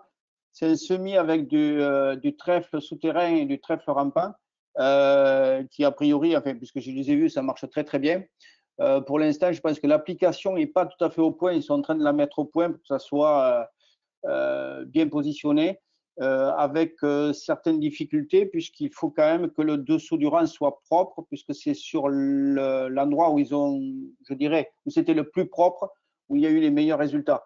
Ça peut être intéressant, mais voilà. Après, c'est quelque chose qui leur a permis, sur ces essais-là, je veux dire, du mois d'octobre jusqu'au octobre 2019 à septembre 2020, ils n'ont absolument pas travaillé sous le rang, ils ont tout laissé comme ça. Et tout l'été, ça faisait comme de la paille parce qu'il faisait très chaud. Et après, le trèfle est reparti. Mais le trèfle, il fait quoi? Il fait 10 cm de haut, pas plus. Et voilà, je sais que ça existe et je sais qu'ils y travaillent dessus en ce moment. Plusieurs semenciers sont en train de travailler là-dessus. En sachant que ces semences, ce sont des semences, celles que j'ai vues, ce sont des semences acceptées en bio, puisque c'est un domaine qui est en bio. Donc voilà, parce que toutes les semences, on va dire, qui ont été modifiées, ne sont pas acceptées dans le cahier des charges bio. Donc, c'est ça.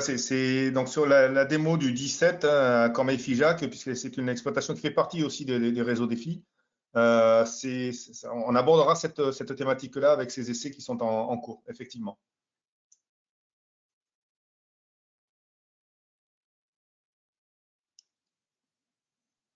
Une autre question? Ici, il y en a une. Bonjour, apportez-vous des amendements et engrais organiques? Personnellement, nous, dans notre cas, oui. Nous apportons un petit peu d'amendements, du compost à base de bovins, bovins et ovins, parce que pour l'instant, on n'arrive pas à faire suffisamment de compost pour nous-mêmes. Mais on est sur la base, je veux dire, c'est plus pour entretenir l'herbe qui est dessous. On est sur la base de 500 kg hectare, voire 1 tonne sur des jeunes vignes, puisque nous ne faisons plus d'amendement de fond, on va dire, mais durant les 4 premières années, on met tous les ans de l'amendement de façon à ce que ça descende au fur et à mesure que les racines descendent. Voilà. Mais oui, on apporte un peu d'amendement organique, effectivement, on va dire, sur des vignes moins de 20 ans. Sur des vignes de plus, pour l'instant, on n'y fait rien parce qu'on estime qu'elles ont besoin de rien. Donc, elles se portent toujours bien, donc ça va.